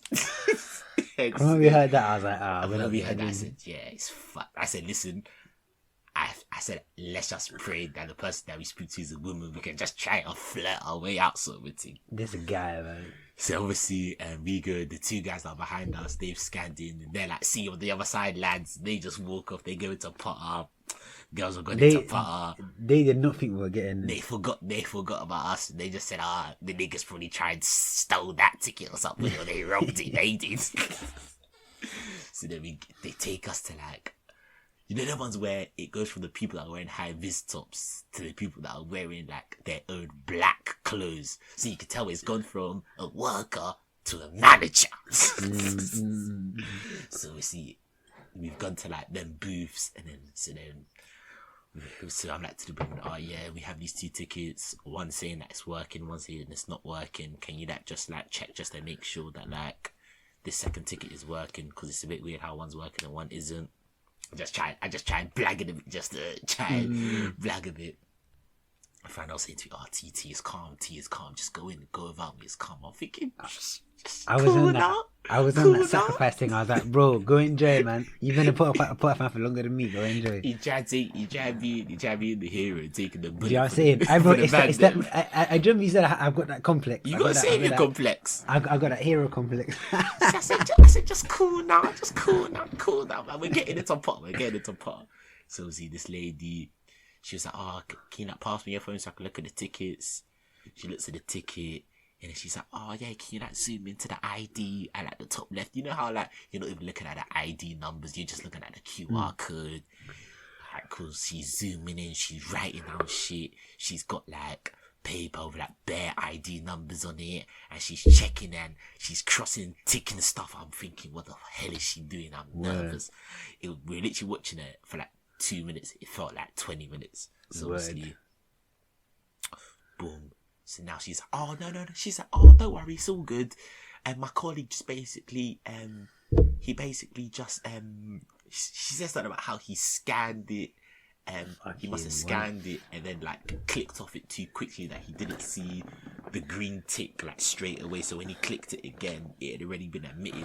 So she was like, yeah, you're fine to go in. I said, listen, it didn't even sound like a legit excuse. I said, listen, let's just take it and get out of Word. So we go to the toilet and we see them two guys that were in the cube that were like, and see you on the other side. We ran to them, we're like hugging, fist pumping, we're like, come on, like we got our arms around each other, pause. And we're like, yeah, it's gonna be a sick night. Especially right in the toilet, pause. I had to pause that. So we ended up being there for most of the night. Sound brothers. So we're going to Potter, obviously just get two drinks. Fanuel's got his juice because obviously, he don't drink and that. Lemon. Well, now I'm thinking on it. I'm thinking, why did I buy so many lemonades? Like, what was the point? Nigga bought like 4 lemonades. I bought like 4 lemonades. Like, what was the point? Just outside of your hand, bro. Just outside of your hand. But then, as soon as we stepped in, then those white girls came up to us. Remember? What did they say? They said something. I can't remember what they said. I can't remember that. 100%. Yeah, I know. Yeah, say Steady. choosing signals. If you know your numbers. What'd you say? Like, choosing signals. Have you never heard of that? Choosing signals. Like choosing signals are like when a girl gives you hints that like she would have you. Those are choosing signals. Bro, I've never heard that term in my bro, life. it's the shit that you pick up on it, but you may have not known it was called choosing signals. You see when you go, bro, she's definitely feeling me. Like, I've heard you say it bare about different girls. That's because you picked up on choosing signals. Do you know what I'm saying? But yeah, nah, they were definitely ready for that.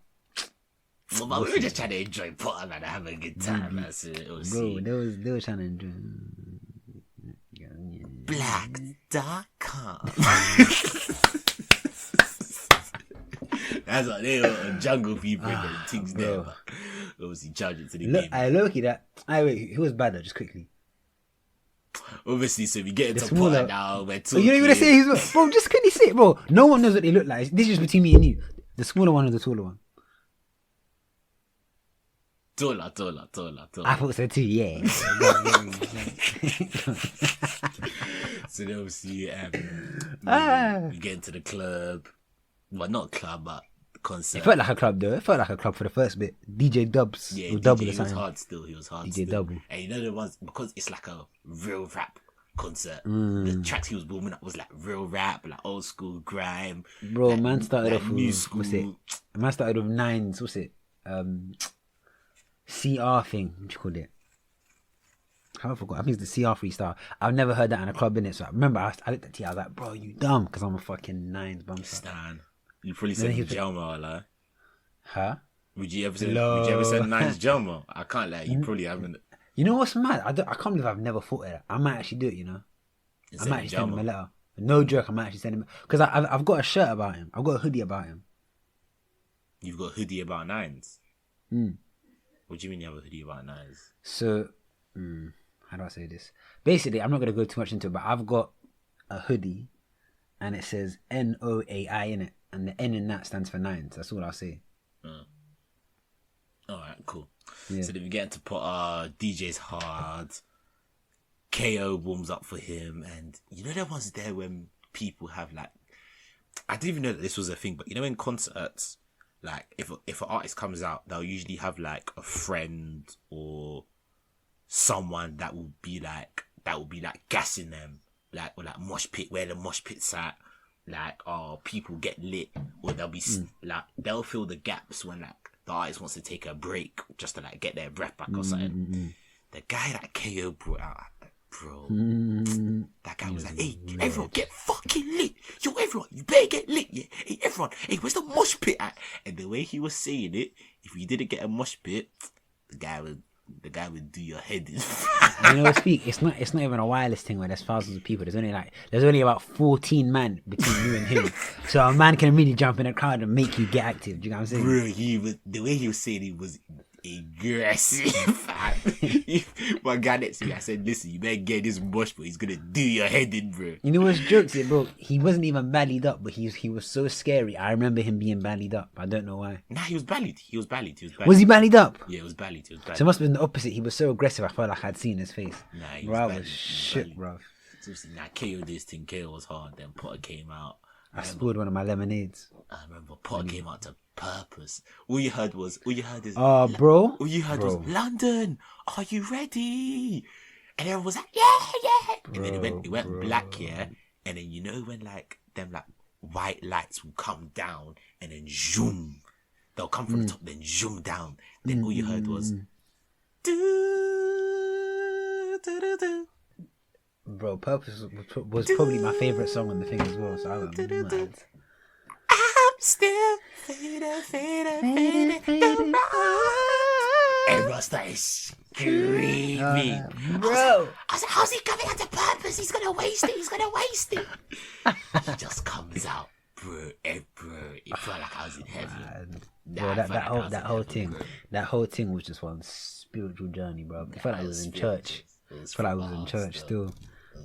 And then like what was I saying?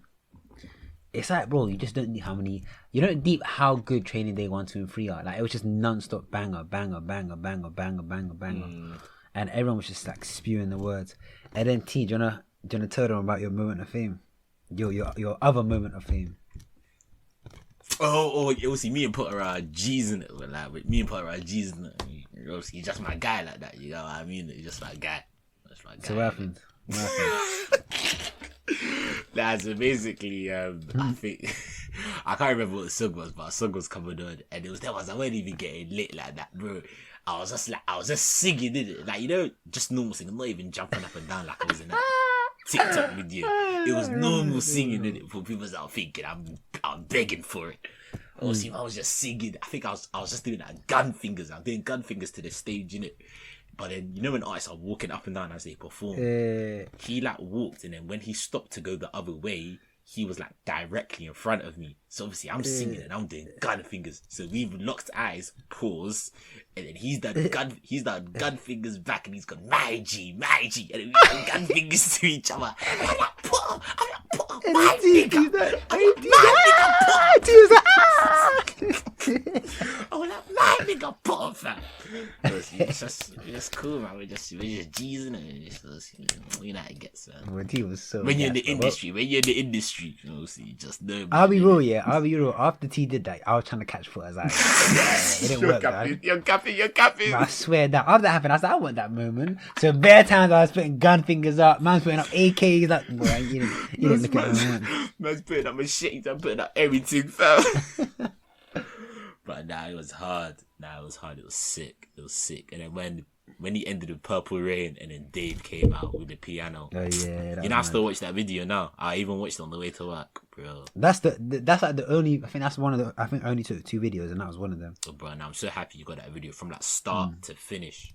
Yeah. I remember I was recording it. I recorded like the first like minute, and I was like little bits, and then and I was like, fucking, I just want to enjoy the moment. But I'm so happy I actually got that whole video. I did the opposite. I was like, for the longest, I was like, no, I'm just gonna enjoy. But I was like, you know what? I would like to have like 1 or 2 videos. I was like, Purple Rain, let me just like proper record it. Nah, it was hard. It was hard.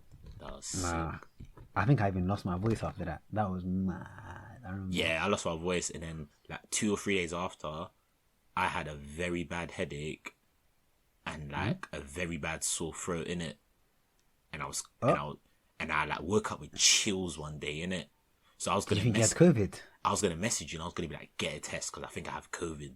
But then I literally went back to sleep. I literally went back to sleep, had paracetamol, and I was calm. So I was like, let me not message this guy. How do you think it was? Do you know what I honestly might think it is? You know my AirPods? Oh, that's fucking...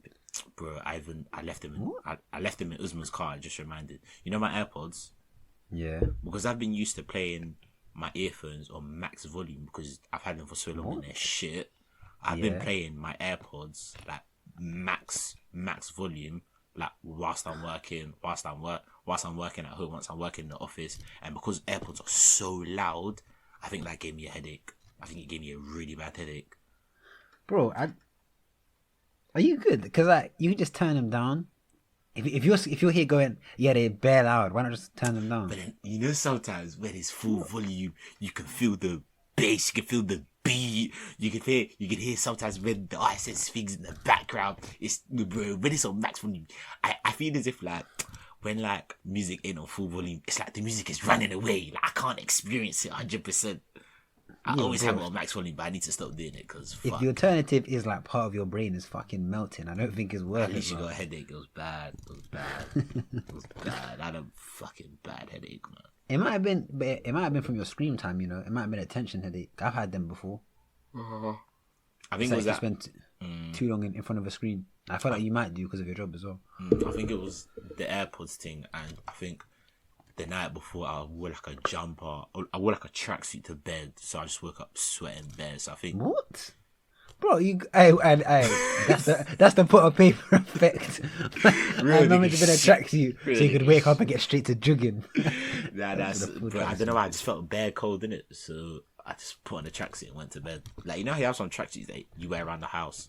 Yeah, so I just wore that to bed, and I was like, yeah, let me just wear that. But I think that made me bare hot. And then I had the headache from probably a bit of lagging from Potter and just fucking listening to music bare loud. So, I hear that. But that reminded me, I left my AirPods in Uz's car. So, Alright, bro, this guy's. John. I was gonna say Toye's a dickhead, but I don't even know. I was gonna tell him the prank that he played on me, but I could just say X in it. Or too much. Nah. Yeah. Okay, calm. So that was Potter. I didn't even said how my week went in it, so I'll quickly get into that. Yeah, we'll probably run that and then maybe even call it an episode, you know.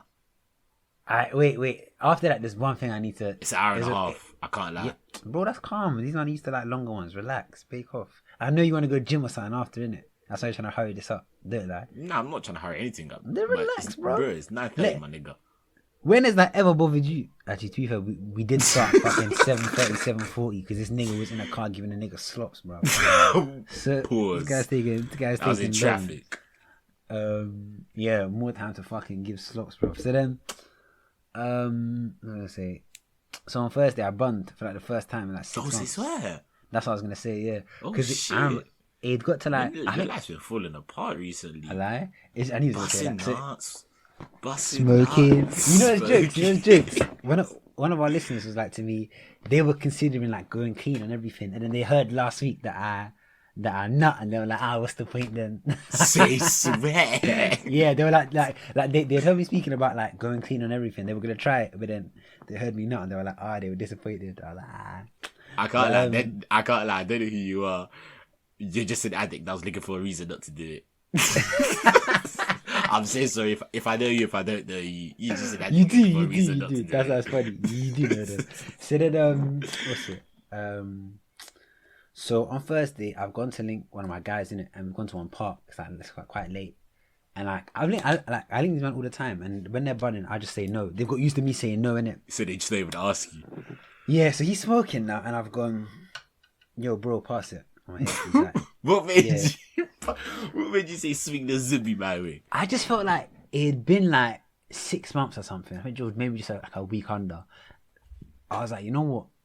Let me just see in it. Like, because I kept having the urge. Every time I say no, I would want to in it. So I just thought, you know what, fuck it, let me see. So then he's smoking and I've gone, yeah, bro, let me hit it. And he's gone, no at first. Because he's gone, you said you don't want to in it. Then eventually I was like, bro, just relax, man. So he's giving it to me, yeah. I smoke in it. Bro, like, I was disappointed, I can't lie. I didn't even get high or nothing. So then we've gone to link our other guy, and like he's got a free yard to himself for like he's had it for a while, but I didn't know. So we've gone to link him, and I've gone, yeah, bro, I'm bunning today. He's like, say swear. I'm like, yeah. He's like, calm, because he was gassing it. So then, because these are the man that even I finally got my fingernails into him. He's finally relapsed. Like, these are the man that even introduced me to bunning. Do you know what I'm saying? Like these are the man I bunned with the most more time back in the day. So then, like, we've gone to his yard now, we're chilling, and then we think we bunned 2 more zoots in it. Bro, tell me why I didn't get high at all. Which baffled me. Energy's in it, bro. Me. And I have a theory about that. But bro, this theory, wait, let me be real. This might be, I thought about it today when I was jogging. This might be the sickest theory ever, and it explains bears, and I want you to try and break it down. But yeah, so I bunned with them, and then was listening to music, was like watching Power. You know the Tariq one? Oh, Ghost. Power Book 2. That thing, yeah, I was watching that. I just find it funny because they're both writing it, and they're just watching one of the blackest shows ever. Because Power Book 2 it gives me such BET vibes, innit? So then, do you know what I mean? So then he's gone, yeah, midway he goes, bro, there's a girl at my workplace that would be infatuated with you. I've gone, what would you mean? And then he showed me her, like, she's an Ethiopian girl, innit?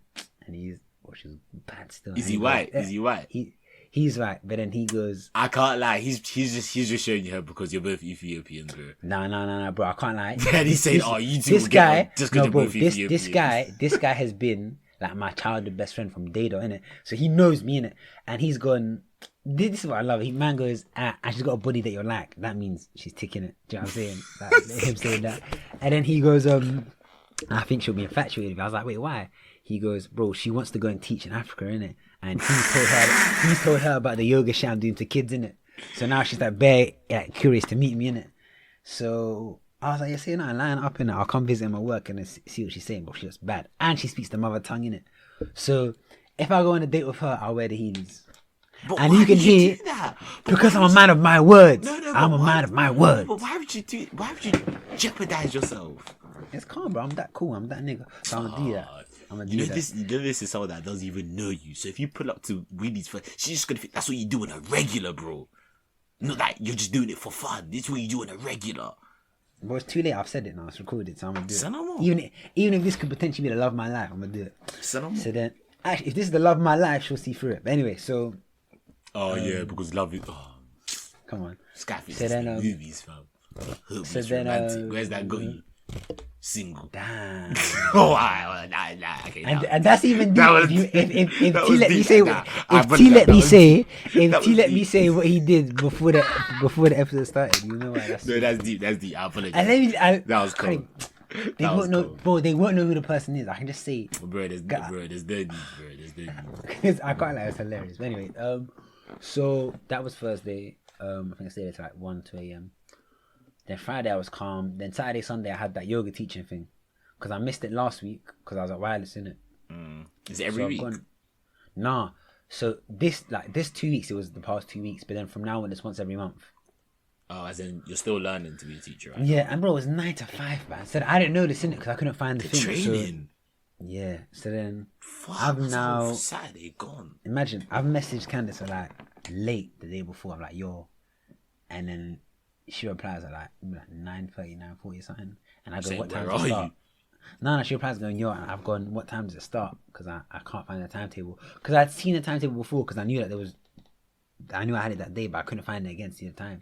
And the taste session was 1:30, so I thought it would be the same. So imagine I'm in bed now, it's 9:40, and she goes, it starts at 9. I said, so I run and get ready and take an Uber there. So I got there now, and it's just literally the whole day of just yoga. You're just doing yoga the whole day, and then So you got there late. Yeah, What but time then did you funny get enough, there? bro, I got there late, like maybe like 10:45. Oh, so you then- came late, messed up everyone's energies. But you know, it's mad. Someone came later than me, and I was mad surprised. Maybe they probably just had the same problem as you. So Maybe. you're not So Afro then- Yogi right now because you That's came right. late. So you're not Do you Afro know- Yogi. You're not a young sage. What are you? What are Do you? you know? Are you do even you know Fanuel? This guy's wet, bro. Do you know the people that we knew that were there? I say so. Do you know Farouk's done? Umar. You met him at like Yes, a man. motor before. Yeah, I walked past the cooker when I came home. Look at this Thanks. guy on ropes. No, What did she ask me? no, I love my mum, but it's just sometimes it's What did she ask joke you? Stuff. What did was she ask like, you? There's food on the cooker. I was like, yeah, thanks, mum. I walked past the cooker when I came You're home. cheeky. Bro, hey, niggas put him on blast. A message was like, my son, I cooked for me, I want to eat. And you're like, shut up, mom. I've seen it already. What a fucking Remember the dickhead. thing is just there's food. Bro, some man don't even have food. Some man don't even have mums. Some man don't have both. Come on, let's saying. not do this. Let's not do this. You heard me say thank you. I was like, I've seen it. Bastard, man. Anyway, so then he was there, innit? You've definitely met him. But anyway, I was surprised he was there. I was like, I know him. I don't know him, but I've met him. Is that the done? Actually, let me know. Be airing out, man. That's better weird. But we've kicked ball with him. I think, was your other thing going to be like he was with someone that we know? If so, then it is him. Nah, I just remember kicking ball with him once, but I might not have been there. we've But anyway, we've kicked ball with him. it's probably him. So I was surprised he was there, innit? And I was like, oh, who brought you here? And she was like, Candice. Like, Candice had brought bare people here. And there's one other sick. girl that I recognised. I went to our uni, innit? And I was like, I swear I recognise you. She's like, yeah, I went to QM. And she goes, yeah, I know you. And she's like, I know you a lot. And I was like, yeah. Wait. I don't know if that's a good thing or not. She meant QMB, like just library sessions, innit? Beanox. Come on. Beanox. What does B not mean? Big name on campus. Oh, ooh. Sound like that. Us man are really them man that just cling to our university fame. Do you get what I'm saying? Back in the Really good them- old days. Really them guys. So at the Saturday, Sunday was cool. Then yeah, calm. So I thought of this theory, bro. I thought of this banging theory. This banging theory as to why I didn't get high, why people feel the need to smoke, drink, whatever in it, have sex, whatever. I thought of the sickest theory. Are you ready? Are you ready, bro? I don't have a choice to be ready or not, fam. But I need you. But look, before I start, I need you to be conceptually just open your mind for what I'm gonna say in it, please, yes, man, please. Because bro, this is deep in it, and then I want you to like give me scenarios and I'll make it work. Cool. So, Mandem, welcome to the session. Yeah. So I had this theory. Yeah. Mm-hmm. So I think everyone's life, yeah, is basically you're in a room, innit? Yeah. T, I can see you looking at your phone. I want 100% focus, bro. Bro, pure eye contact. Alright. Alright, cool. So I had this theory, yeah, that everyone is basically a room, innit? They're in a room, and depending on how much shit is happening to you, whatever, that is symbolized by shit being on the floor in different places, scattered around, innit? Yeah. The more fucked up someone is, the more stuff on the floor, and the more scattered out it is, yeah? Mm-hmm. The reason this is important is because when you're thinking, when you're just living about, you're moving around that room. You're trying to move around that room. That's your thought process, isn't it? Mm-hmm. But what's going to happen if there's bare stuff on the floor? Also remember, you're blind. You're blind in this instance. So you can't see anything. But you're moving about. If there's more stuff, you're going to be falling around more. You're going to be falling around more, innit? So I have this theory here that, calm. So depending on the cards that life has dealt you, you'll have a certain amount of shit on the floor, innit? Yeah? Mm-hmm. Cool. Now, what I think happens, yeah, when you smoke or drink alcohol or have sex, what happens when you do that? How do you feel? You feel momentarily better, right? You feel smoother. Niggas that drink, how do they feel? They're saying bars they wouldn't usually say when they're sober, this and that. They're coming out of their show. Yeah. Now, how I think that relates to my model is it raises you up maybe 5-6 centimeters. So you're not able to move around, but you're not tripping over anything. Do you get what I'm saying? So you like levitate off the floor. The whole room is vibrating. The whole room is vibrating when you're on something. And in that, it pushes you in the air. But what it also does is it moves the arrangement of stuff on the floor. Imagine the whole room is shaking, yeah? Think about it, yeah? But then wouldn't that make the room more chaotic and more messy because stuff is moving around more? It depends where it moves. Because what could happen is it may... No, hear me out, bro. Yeah, you have to hear me out. It's actually sick. No, bro, take it in, please, bro. Because when I thought about this on drug, I thought this might be the smartest shit I might ever say. So just take it in. And you know me. I'm a smart guy. So for me to be saying this means I thought about this. Cool. So then, when shit moves about, remember, everything in that room, there's a place for it in the room. There's like shelves and whatever for the exact thing that's on the floor, yeah? So every time you like drink or whatever, this and that, by the way, everything that you do, it will have a different effect on the room. It will have a different it will shake the room in a different way, yeah? So when it shakes the room, what's going to happen to the stuff on the floor? It's going to go up and down. And move around. You know how sometimes some people will burn or whatever, usually burn and not drinking, but then they'll come to a realization.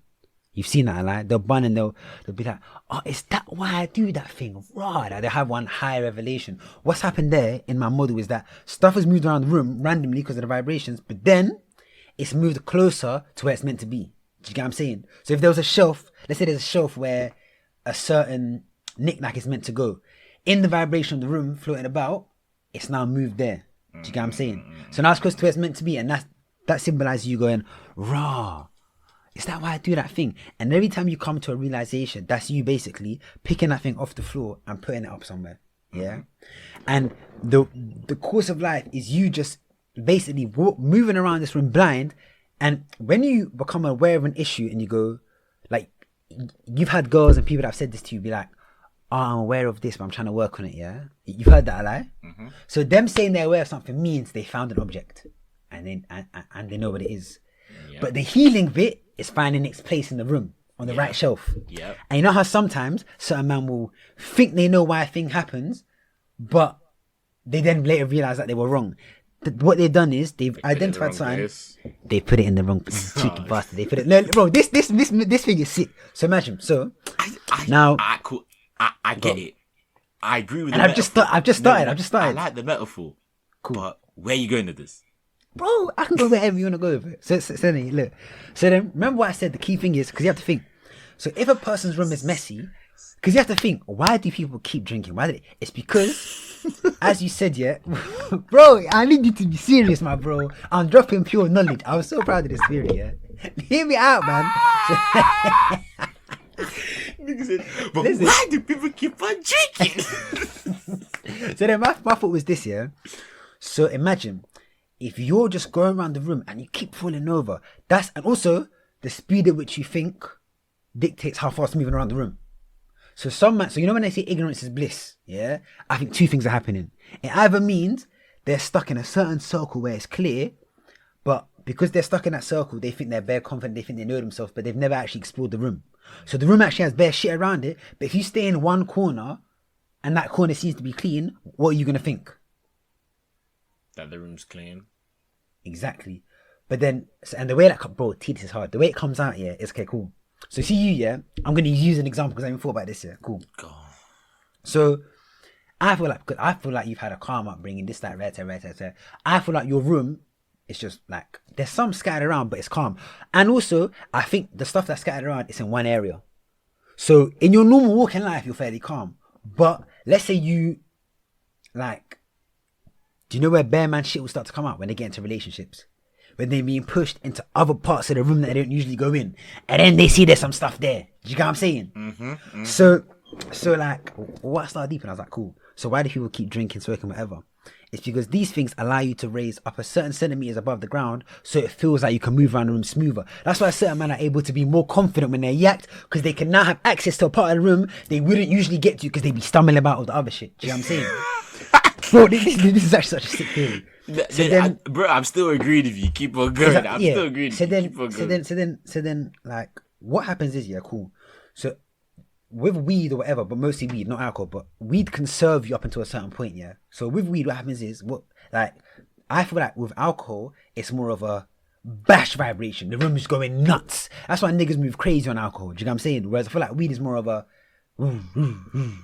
it's less intense, but it's like, it slowly gets your vibration up, and then niggas start talking the most wass or whatever. But then in doing that, it's like you're floating around the room, whatever. And in floating around the room, you can get more acquainted to the room, innit? And then, so weed can serve you up until a certain point. So if a nigga's room is 20% organized and 80% dismantled, yeah. When he smokes and the room vibrates, I'm gonna say an example, it gets 50-50. 50% of the stuff gets rearranged. So for someone that is less than 50% organized, it helps them. Do you get what I'm saying? Because it can put things, it can shift stuff to places where they haven't thought about it, whatever, and they be like, oh, maybe this is there. But there comes a point. Also, buzzword, doing things like meditation is basically the slowing down of the person in the room. So instead of running about, you're now kind of just walking around bare slowly. And the more you do it, the more you're picking up objects and going, I wonder what this is.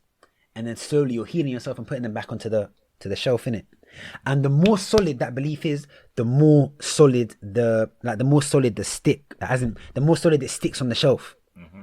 So what I think happens is, so imagine, so once someone reaches past the point, so let's say if you're less than 50% organized, weed will serve you. But once someone heals enough and they're now, let's say their room is 60% organized and they go on bun, what's going to happen? 50% of the stuff gets jumbled again. So now what's going to be going on? Like, because they've bunned, it's actually taking them backwards. Do you get what I'm saying? So, like, this bit's the hard bit to understand, but do you get what I'm saying? Tell me if you don't, and then I'll re-explain.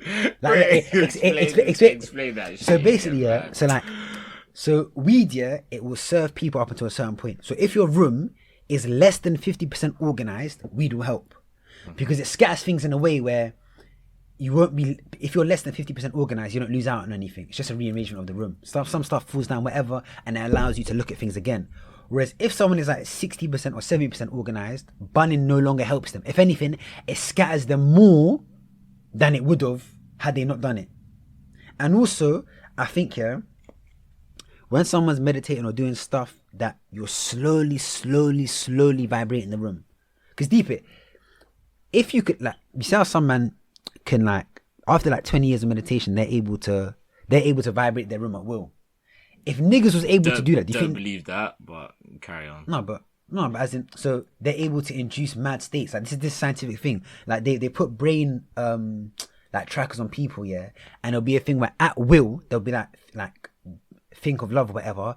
The levels of gamma in their brain go up mad. They're in states of zen. They're pure states of bliss, which is basically what drugs are. So then, think about this, yeah. If a nigga could feel like he was burning his youth off meditating, off the first time meditating, do you think niggas would smoke? No. But the fact is, what happens is, bunning and drugs, they artificially put you into a higher state. Remember when I said when you're on them drugs, it ascends you up for a while, and then you come back down and the room is more scattered and you have to deal with that. But whereas, like, let's say meditation, yoga, whatever, it's like 0.01% it adds to the vibration in the room. And over time, you get used to the vibration in the room and you can start to move around better and more easier around the room, start moving stuff, this and that. So, why I think I didn't get high, yeah, and I'm now going to use that same example. I think, because deeper, I'd gone 6 months not smoking. I'd gone 6 months not engaging in like habits that quote unquote bring your vibe down. And I was engaging in habits that bring my vibe up, my vibration or whatever. So I think I was actually vibrating better than a zoot would have got me. Which is why when I bunned, I didn't feel nothing. Because bro, I even have references. I stopped smoking in like January, December, and I smoked again in February. Yeah. And then when I smoked, that shit got me high. Why? Why did it get me high back then? And then as soon as I take 6 months and I'm serious on the spirituality thing, I bun. Man don't even get high at all. Because man raised my vibe. This is real shit. So anyway. Bro, you're laughing now yet. They're going to put this in museums. Because this is actually such a sick theory. Anyway. I could do coke and see if you don't get any symptoms. Do coke and see if nothing happens to you. So what I want you to do is now give me scenarios. Chemistry, bro. See it as your See it as you have superpower powers and you're an Avenger. Do coke and see what happens. In fact, no. But that's different though. But that's different though. I'm not saying I'm impervious. Remember what I said, yeah? I done said different drugs have different vibration levels. So weed isn't really that strong. Whereas if I did heroin, that has a mad jolt. I'm not there yet. Do you think a monk could do coke and just be calm? I think a monk could do coke. God, I can't. No, hear me out. Bro, this is real shit. I think a monk could do coke and he could control it better than someone that isn't a monk. And I believe that.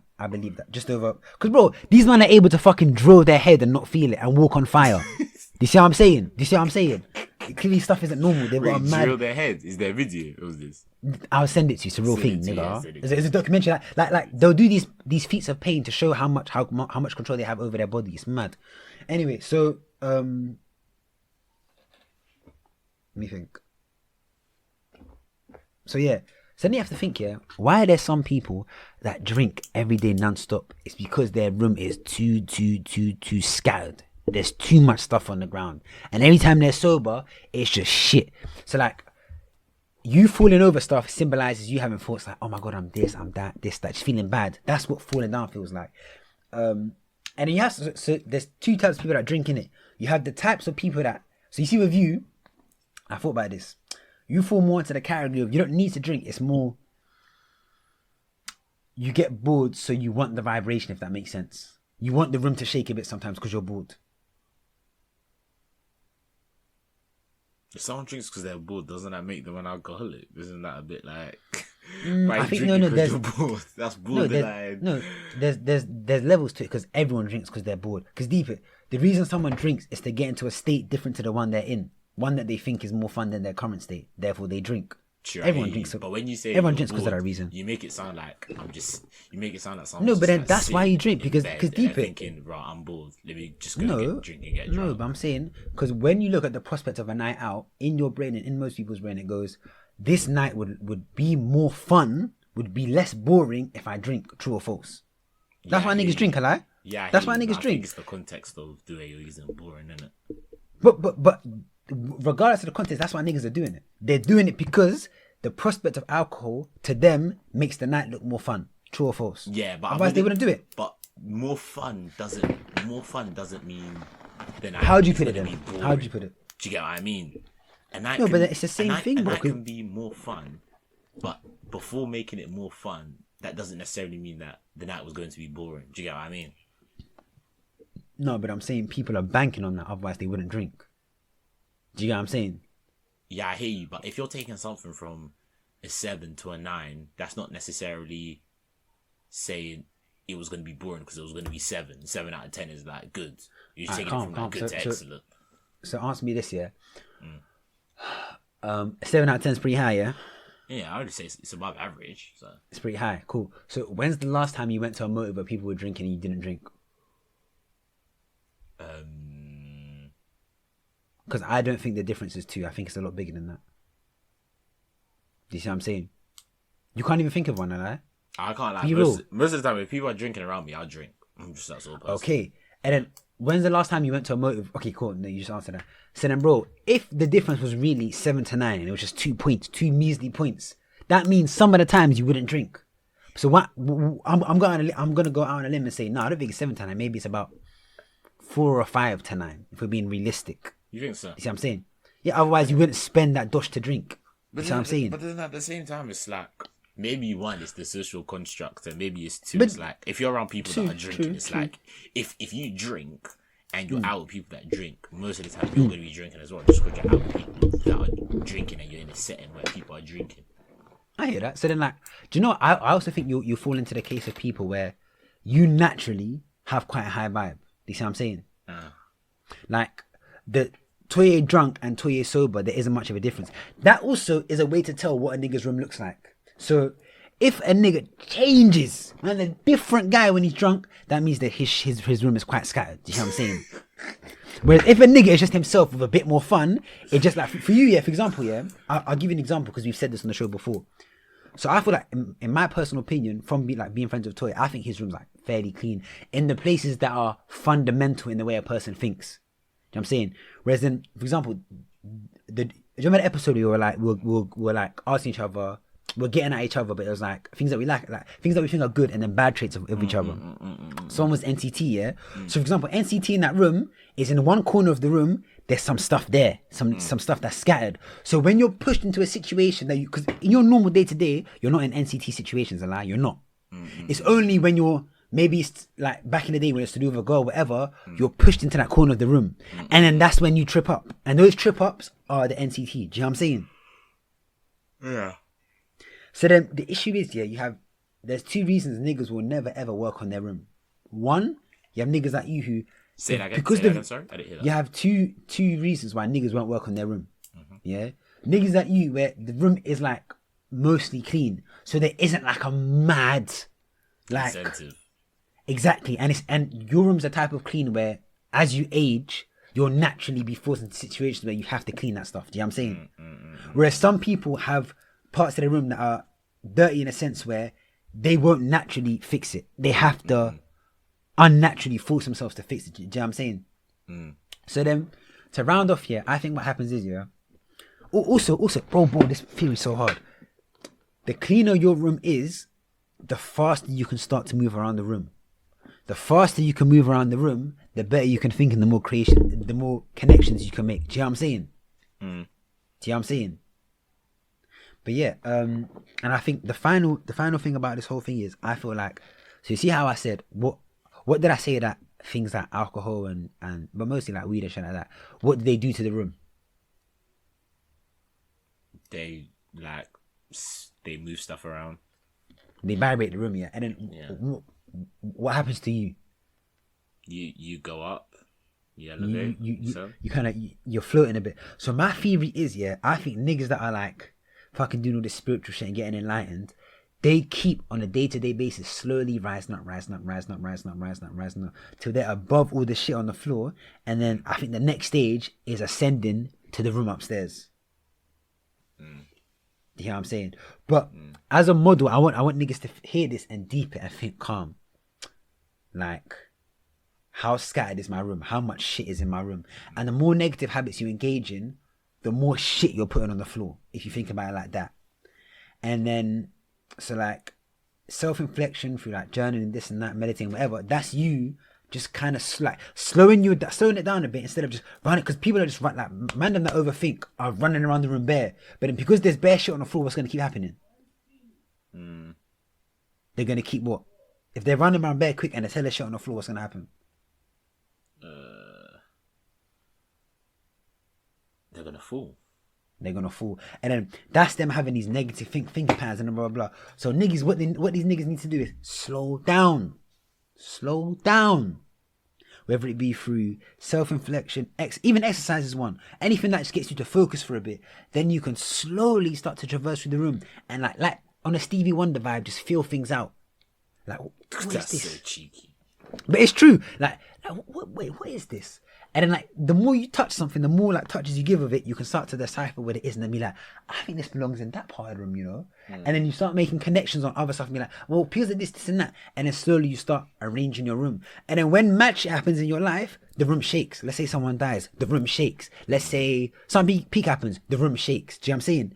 And based off your understanding of the room, and how hard you understood things before will determine how much shit topples over again. So you know, a certain man, they'll be in a good place in their life, whatever. Let's say maybe they'll break up with their girl, or like a family member will die, and then everything goes mad. It's because they weren't ready for that room shake. And it got to a point where things were so scattered on the floor, and it's come from a point where maybe they were like 50%, their room was 50% clean, and they were calm with it. Life's come and hit them with a mad thing. Now their room is like 5% clean, and they're trying to work how they used to, but they keep tripping over. So then what are they then going to turn to?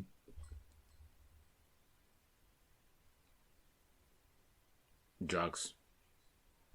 Yeah, but I don't know what that feels me, love. But then they'll turn to drugs, whatever, to be like, oh, man, I can't deal with it. This is too different. Let me jump to drugs. And then boom, they're elevated for a bit, floating around and shit. But because the drugs and the alcohol is still shaking the room, it's getting their room more and more scattered. And the more scattered it's getting, the more they're needing to what? Elevate. So they'll keep drinking. But yeah, that's really my theory. I want niggas to tear that in and tell me what they think, because I can't lie. When I was jogging today, I was thinking about it, I was like, bro, this theory is so hard. I think it explains bare shit. I can't lie. I think it explains bare shit. And like, you know how certain men, even when they drink or do drugs, certain things will still stay in their mind. Certain things they can't escape from. Those are things on the floor that are big. So it doesn't matter how high they elevate, they still feel it. So then what are you going to do if, let's say, you drink and you forget most stuff, maybe two things in your room, they're kind of high. What are you going to do to escape them? Say that again. I don't understand. So if let's say you drink, and when you drink, like when you get to a certain level of drunk, let's say that pushes you 5 centimeters in the air, yeah? So let's say most of the things in the room aren't that high, but two things are. Two big things in your life are. Two sad things that make you sad. They're maybe a bit higher. What are you going to do to escape it? Well, You need to get high, but then you're going to go higher. And then what are you going to do to get higher? Or to get drunk or whatever? But then surely if you're going up, you're going to the side of places more. No, you're... So like the way the theory works... No. The way the theory works for me, yeah? So imagine, let's say... Oh, for you now. So let's say... let's say there's a room, yeah? Discrepancies. And then there are like two things. Let's say the two things are my wife left me and... What's something that's mad? Give me something that's crazy. Oh no, someone's died. Someone's died. So those are two things that they can't. So they drink or whatever, and then they forget the other shit, but those two things remain. They're gonna drink even more. They're gonna do even more drugs to get even higher. Because bro, you have to think, why do some man get so drunk that they can't even talk? They can't even comprehend shit. It's because they don't want to think about nothing. See what I'm saying? And for you to get to that level, there has to be stuff on the floor that's high enough to force you to get to that level. Do you hear me? And then so then there's certain things on your floor that you can just pattern it by picking it up, clocking what it is and putting it into the right place. Where certain things, then big things, you have to like file them down over time, file them down. Then you can eventually store them. But yeah, that's basically my theory. I think this, I'll be real. Maybe some niggas might think I sound lewd, but I think I'm making sense. I feel like this is one of the models they need to put in a book. Because I feel like, Nobel Prize. Bro, I ain't say that, you said that, but bro, like I was just thinking, this explains so much shit. Do you know what I'm saying? Because then like, nah. But yeah, I'm gonna leave it at that. I don't want to overcomplicate it, but try and poke some holes from what you've heard. Like, so give me a scenario and be like, okay, how does this person's room look?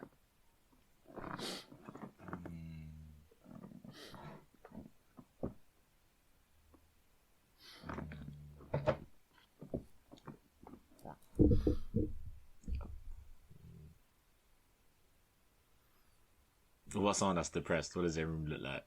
Ooh, that's a good one. Someone, let me think. So I haven't thought about this, innit? So let me actually think. Someone that's depressed.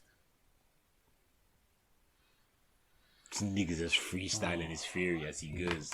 No formula, no nothing, no equation, just vibes, plucks from the air. Nobel Prize, Smobel Prize.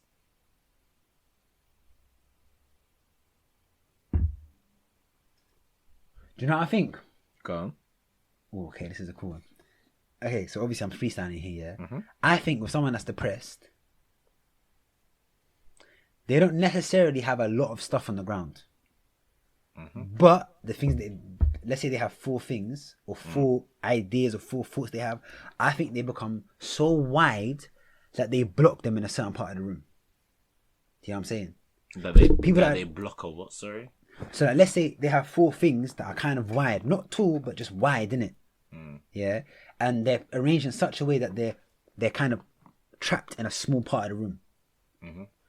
Because I feel like people that are depressed, they have such a small view of the world. Like it's like they're focused on such a small area that that's what they can't fathom anything good. They think everything's bad, and I think it's because they have, let's say, a few things that have happened to them that have like these wide things that just block them in a corner of the room. So they can't. I remember I said you're blind, didn't it? So you can't even fathom there's more of the room to go around. So all you're doing is just stuck in that circle, like that little circle you're stuck in, just going around back and forth in those same thoughts. And I feel like what's it? You know, when you go therapy is similar to someone, you speaking to someone, and them after a while getting you to be like, they go, well, I think this object is actually this. What do you think? And then you think, and then they help you to put shit away. Do you know what I'm saying? But with depression, like I think it's when someone thinks in a way where they have these little circle traps in their thought patterns, so they get stuck in them. And then when someone goes deeper and deeper in depression, those things get wider and wider and wider, and the space that they have gets smaller and smaller and smaller and smaller. That's what I think someone who's depressed would look like. Yeah, I think I answered that pretty well. Bro, they need to call me or something, get me in some sort of book, because bro, that theory, one Billazini that's gonna save lives. Because bro, there's not I was deep in it, there's not a circumstance that I can't make it work for that doesn't kind of make sense. Like, okay, now I'm gonna ask you, how do you think your room looks? And the way you could base it off calm. In my normal day to day, how smoothly does my day go in terms of how I think? When shit happens to you, when like things you don't expect, when your room vibrates and shakes, how do you deal with that? Because certain men that get all manic, oh my god, they start bugging out, they start moving about bare and making the vibration even worse, and then knocking shit on the ground. Whereas niggas who are calm, the room will shake, they stay calm, less things fall than they would have felt with a nigga that's manic. You hear what I'm saying? Bro, this metaphors. Oh my god. So yeah, what does your room look like if you had to guess? Is your stuff scattered about? Is it more in one area? What do you think? Do you have a few things that are higher than everything else? And then I'll tell you what I think your room looks like, and then you can do the same for me if you want.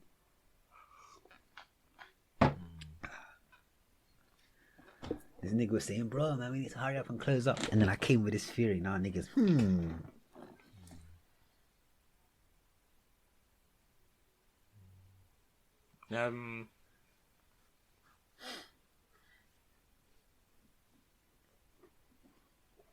I wouldn't say there's a lot of stuff on the floor. Maybe there's a few.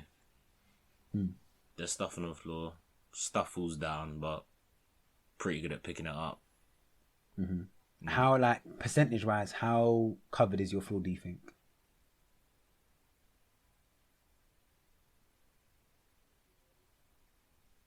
Or no, a better word is, how organised is your room? I think that's a better way to say it. So the more organised, the less stuff on the floor and the more stuff in the right places. Maybe like 40% covered, 30% covered. So is that 40% organised? No, 30% covered. So was that like 70% organised? Well, that's high, bro. That's high, bro. 70% organised is high. That's 30% away from 100% organised. But if you say that's your answer. Because you know you more than I know you. You know what I'm saying? Yeah, maybe like 60-40. To be fair, I'd probably say something similar for you around that. And then do you think so let's say that 30%, is it scattered around or is it more so in just small areas? Probably just scattered around in different places. But then in those different places, is it like, is there, so deep it, so someone can have 30% of stuff here, but then it can be scattered around the room where you're going to bump into shit bare. Whereas 30% of stuff could be just in the corners. So then your normal life is fairly calm, fairly smooth. It's only when you encounter certain situations that shit fucks up, and then that means that it's just in those corners.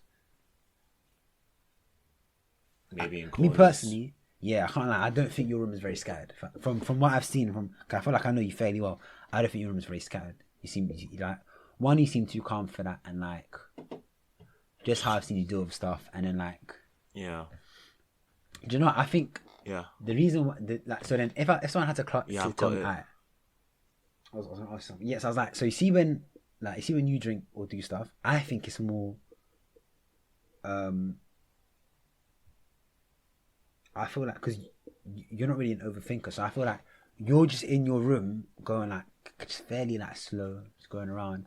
But I feel like you go, I want a bit of a shock, then you get yacked, as opposed to, oh my god, I keep tripping over stuff in my room. I need to get yacked so I can just not feel this way. I feel like yours is more. Yeah, things are fairly slow. Just like, yeah, could do something else. Let's get yacked. I think that's more your thinking. Correct me if I'm wrong. Yeah, it was just mainly just to socialize. Do you get what I'm saying? So, what do you think my room looks like? And then we'll just end on that. Maybe like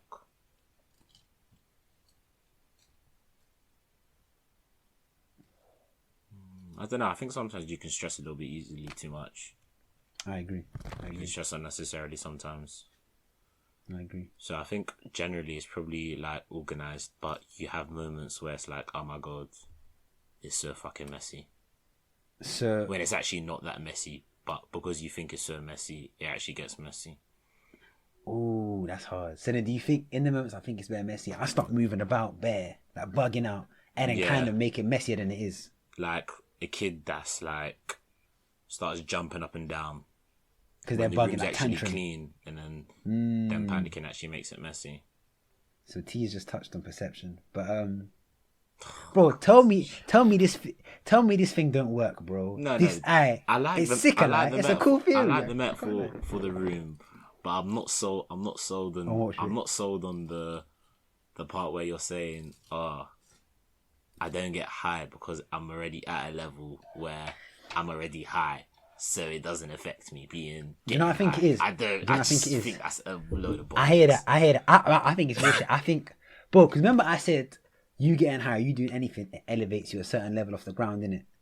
I think my daily practices for those 6 months elevated me a bit above the ground. Like I felt, because remember I was feeling great. Part of the fact, lads, when I was like feeling good, I was feeling great. Like, I was having moments of bliss. So I think I was like, let's say I was like 4 centimeters off the ground. I'll be real. Sometimes I felt great. So I think and even before I went to bun, I was in that. I was feeling just bare great. I was like, fucking let me bun.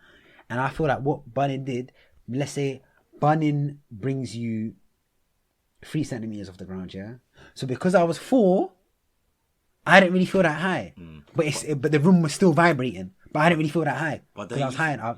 I was higher than it. I hear you, but don't you think the high from being like And then I felt worse as well, bro. meditating is a different high from like being weed high? So it's like even though you're high like spiritually, that weed high isn't gonna affect that high because they're 2 different sorts of highs. Shall I be real? Go on. I think you can get to a point where you can reach that same high and you feel that high all the time, my nigga. Like, bro, this shit, yeah, it's calm. I'ma slowly evangelize niggas to this way of life because it's brazy, innit? But I'll be real, the bunning did the same thing as the nutting did. It put me off it bare. Because it wasn't the same way as the last experience of that thing that I had. So the last time I bunned, I got fuck off high and it was great. This time I bunned, it was like, I didn't really feel anything. But in the subsequent days, I felt pretty low. Because my room had still vibrated. So stuff that I thought I'd put away, I was having them thoughts like, I was like, I thought I'd patterned this already. Because the stuff I'd already put on the shelf was now on the floor. See what I'm saying? Or is it maybe you just haven't done it in a while, so you just had the hunger, your hangover effects was just bigger, so then you're like, oh fuck this shit, I'm not doing it again. Funnily enough, that's another thing, my nigga. My hangover effect wasn't that bad. Like to the point where I remember. But you said that you didn't like it, so yeah, but why you changing your story to fit your narrative? No. I didn't like it, but like there was times when I used to stop bunning, and then like, bro, on the 3rd day of not bunning, I'd be feeling low key suicidal. But I knew it was the bud. I knew it wasn't me. Do you know what I'm saying? Because that's the thing. For some people, they can stop bunning, and then it depends how your temperament is. You can get suicidal thoughts. So to go from that to just like how it was now, it was just like, I was feeling kind of lazy. Yeah, and I was like annoyed at myself for being lazy. It was like I thought I patterned this shit already, so I thought let me just wait. But yeah, I'm a finish with that in it. But that's my theory. I don't know what I'm gonna call it. This nigga did like 40 minutes of YSS, and I banned him from YSS for 6 weeks. He still managed to fit in. Bro, I can't lie. I think I can't lie. I'm gonna clip some part of this and put it on our Insta because the masses need to know. They need to hear this model so they can sit there and think, damn, what does my room look like? What does my room look like? Nah, too fast. What? I do like that example of what you're reading. You know what I'm saying? Bro, I was on the jog and I had a podcast and I wasn't even listening to the podcast. I was like, bro, and I was just trying to, I remember I was like, it was like maybe half an hour before we started this and or maybe like an hour before, and I was like, I was trying to poke holes in it because I knew you would, and I needed it to be as airtight so I could express it to the man them on here and go them, be inclusive. And bro, before we finish, I met the first person that doesn't want to identify as she. I've never met someone like that before. Oh, like gender neutral. Yeah, I never met that. Non-binary. Never. Non-binary. I don't know what their name is, but she was like, she wanted to. Oh, I just did it there again, and our teacher kept doing it too. They wanted to be. I'm on the phone. God, this guy's under press from his parents, bro. Who is that? Was that Marge or Pops? Both, man.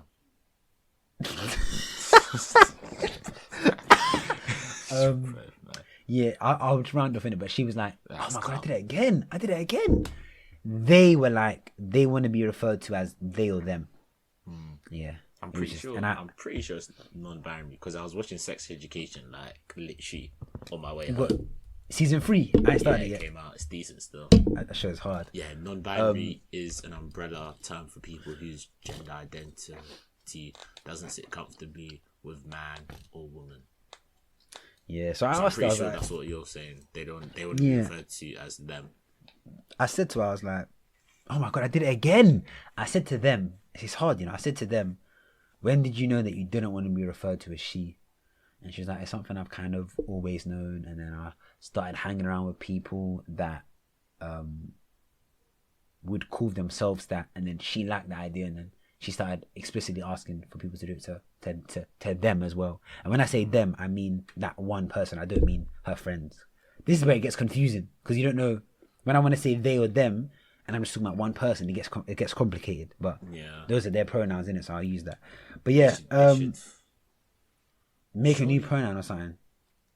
But then you're literally making up new words. To be fair, is there like a cut-off date to create vocabulary? I don't think there is. But a cut-off date? What do you mean? A cut-off date to create vocabulary. No, I don't think so. I think you can make. Actually, I hate that because I can't remember the last word that I heard. What's stopping us from creating a new word today? And then, how do we get it to not be seen as slang? And actually not as addiction. These are good. Do you know what I'm saying? Man. These are good questions. You know what? We'll find out for next week. But yeah, do you understand, bro? I can't lie. That theory, I'm so proud of that. I'll be real. I was jogging. I was like, bro. Yeah. You know what? Listen, mate. TT. I'm gonna listen to this segment somewhere, and I'm gonna wait. I'm gonna look for plugs to pull because I haven't been. I'm not 100% right now. It's getting to be late, so I'm not 100% to fight. But I'll just say I think for some people they'll reach a point where, especially bud, doesn't serve them anymore. But yeah, that's really it. I don't know what I'll call the theory. I don't know. I'll think of a name. But yeah, maybe room complex. I don't know. But yeah. Now you go think of something that sounds sophisticated. So, I like so when it gets the Nobel Prize, Fanuel when it gets published, Dr. Fanuel M with the paradox theorem. It's gonna sound legit. Ah, bro. And but yeah, you gotta figure the name, and that's what we'll title the episode. Lastly, I've got this. you remember I said to you, man them that never explore their room, but they're in a small portion that seems clean, so they think the whole room's clean, yeah? They can suck girls into that, because girls can get sucked in by fake confidence, but the guy thinks it's real, because his room he thinks is clean. He gets into a relationship, he's now forced into other parts of the room. Turns out he's a bit of a dickhead.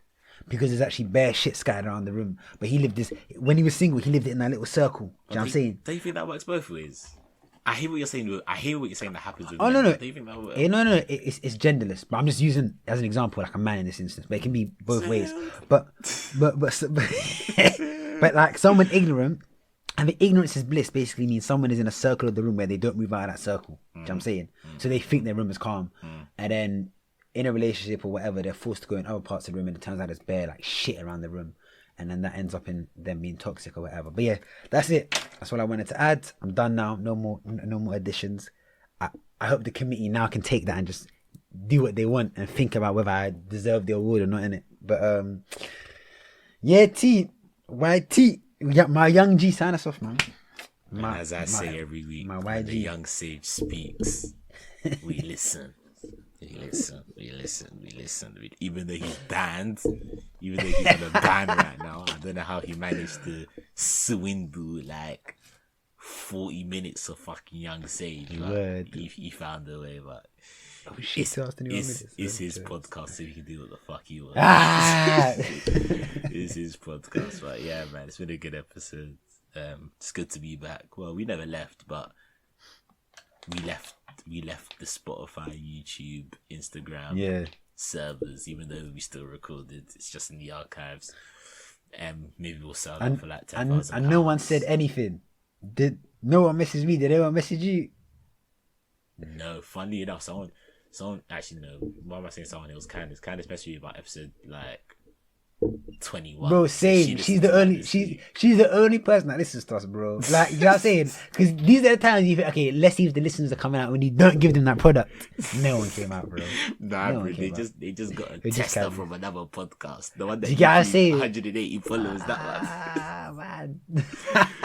But yeah, man. But we still here, regardless if you listen to us, if you don't listen to us, if you love us, if you hate us. We here to stay. It's been another week, another episode. You know the vibes, you know the pattern, you know the agendas, you know the facts, you know everything, you know the rooms, you know the paradoxes, you know the messes in the rooms, you know how it gets. But yeah, man, it's been your boy T. It's been the young sage Fanuel. Nah, what? So you're saying you're young sage again after that? Bro, I can't after that I earned it back, bro. Like, even I was in the park jogging, I was like, yes, this is a young sage moment. I was like, yes, I needed one. They started levitating, they're like, fuck off. And then God came down and bowed down to you or something. These guys are wet, bro. Must he back, bro? God forbid, he's the Almighty, bro. God, don't get me because of what this nigga said, bro. Don't smack me. Don't smash up my room. Don't send funding to your room, cuz. Anyway, it's been a good one, man. Season 1, episode 22. Follow us on Instagram, Agenda the Facts Pod. Tell a friend. Subscribe, Spotify, YouTube, Apple Podcasts, all of that good shit. Another week, another episode. Locked, loaded, and ready for you, man. Done now.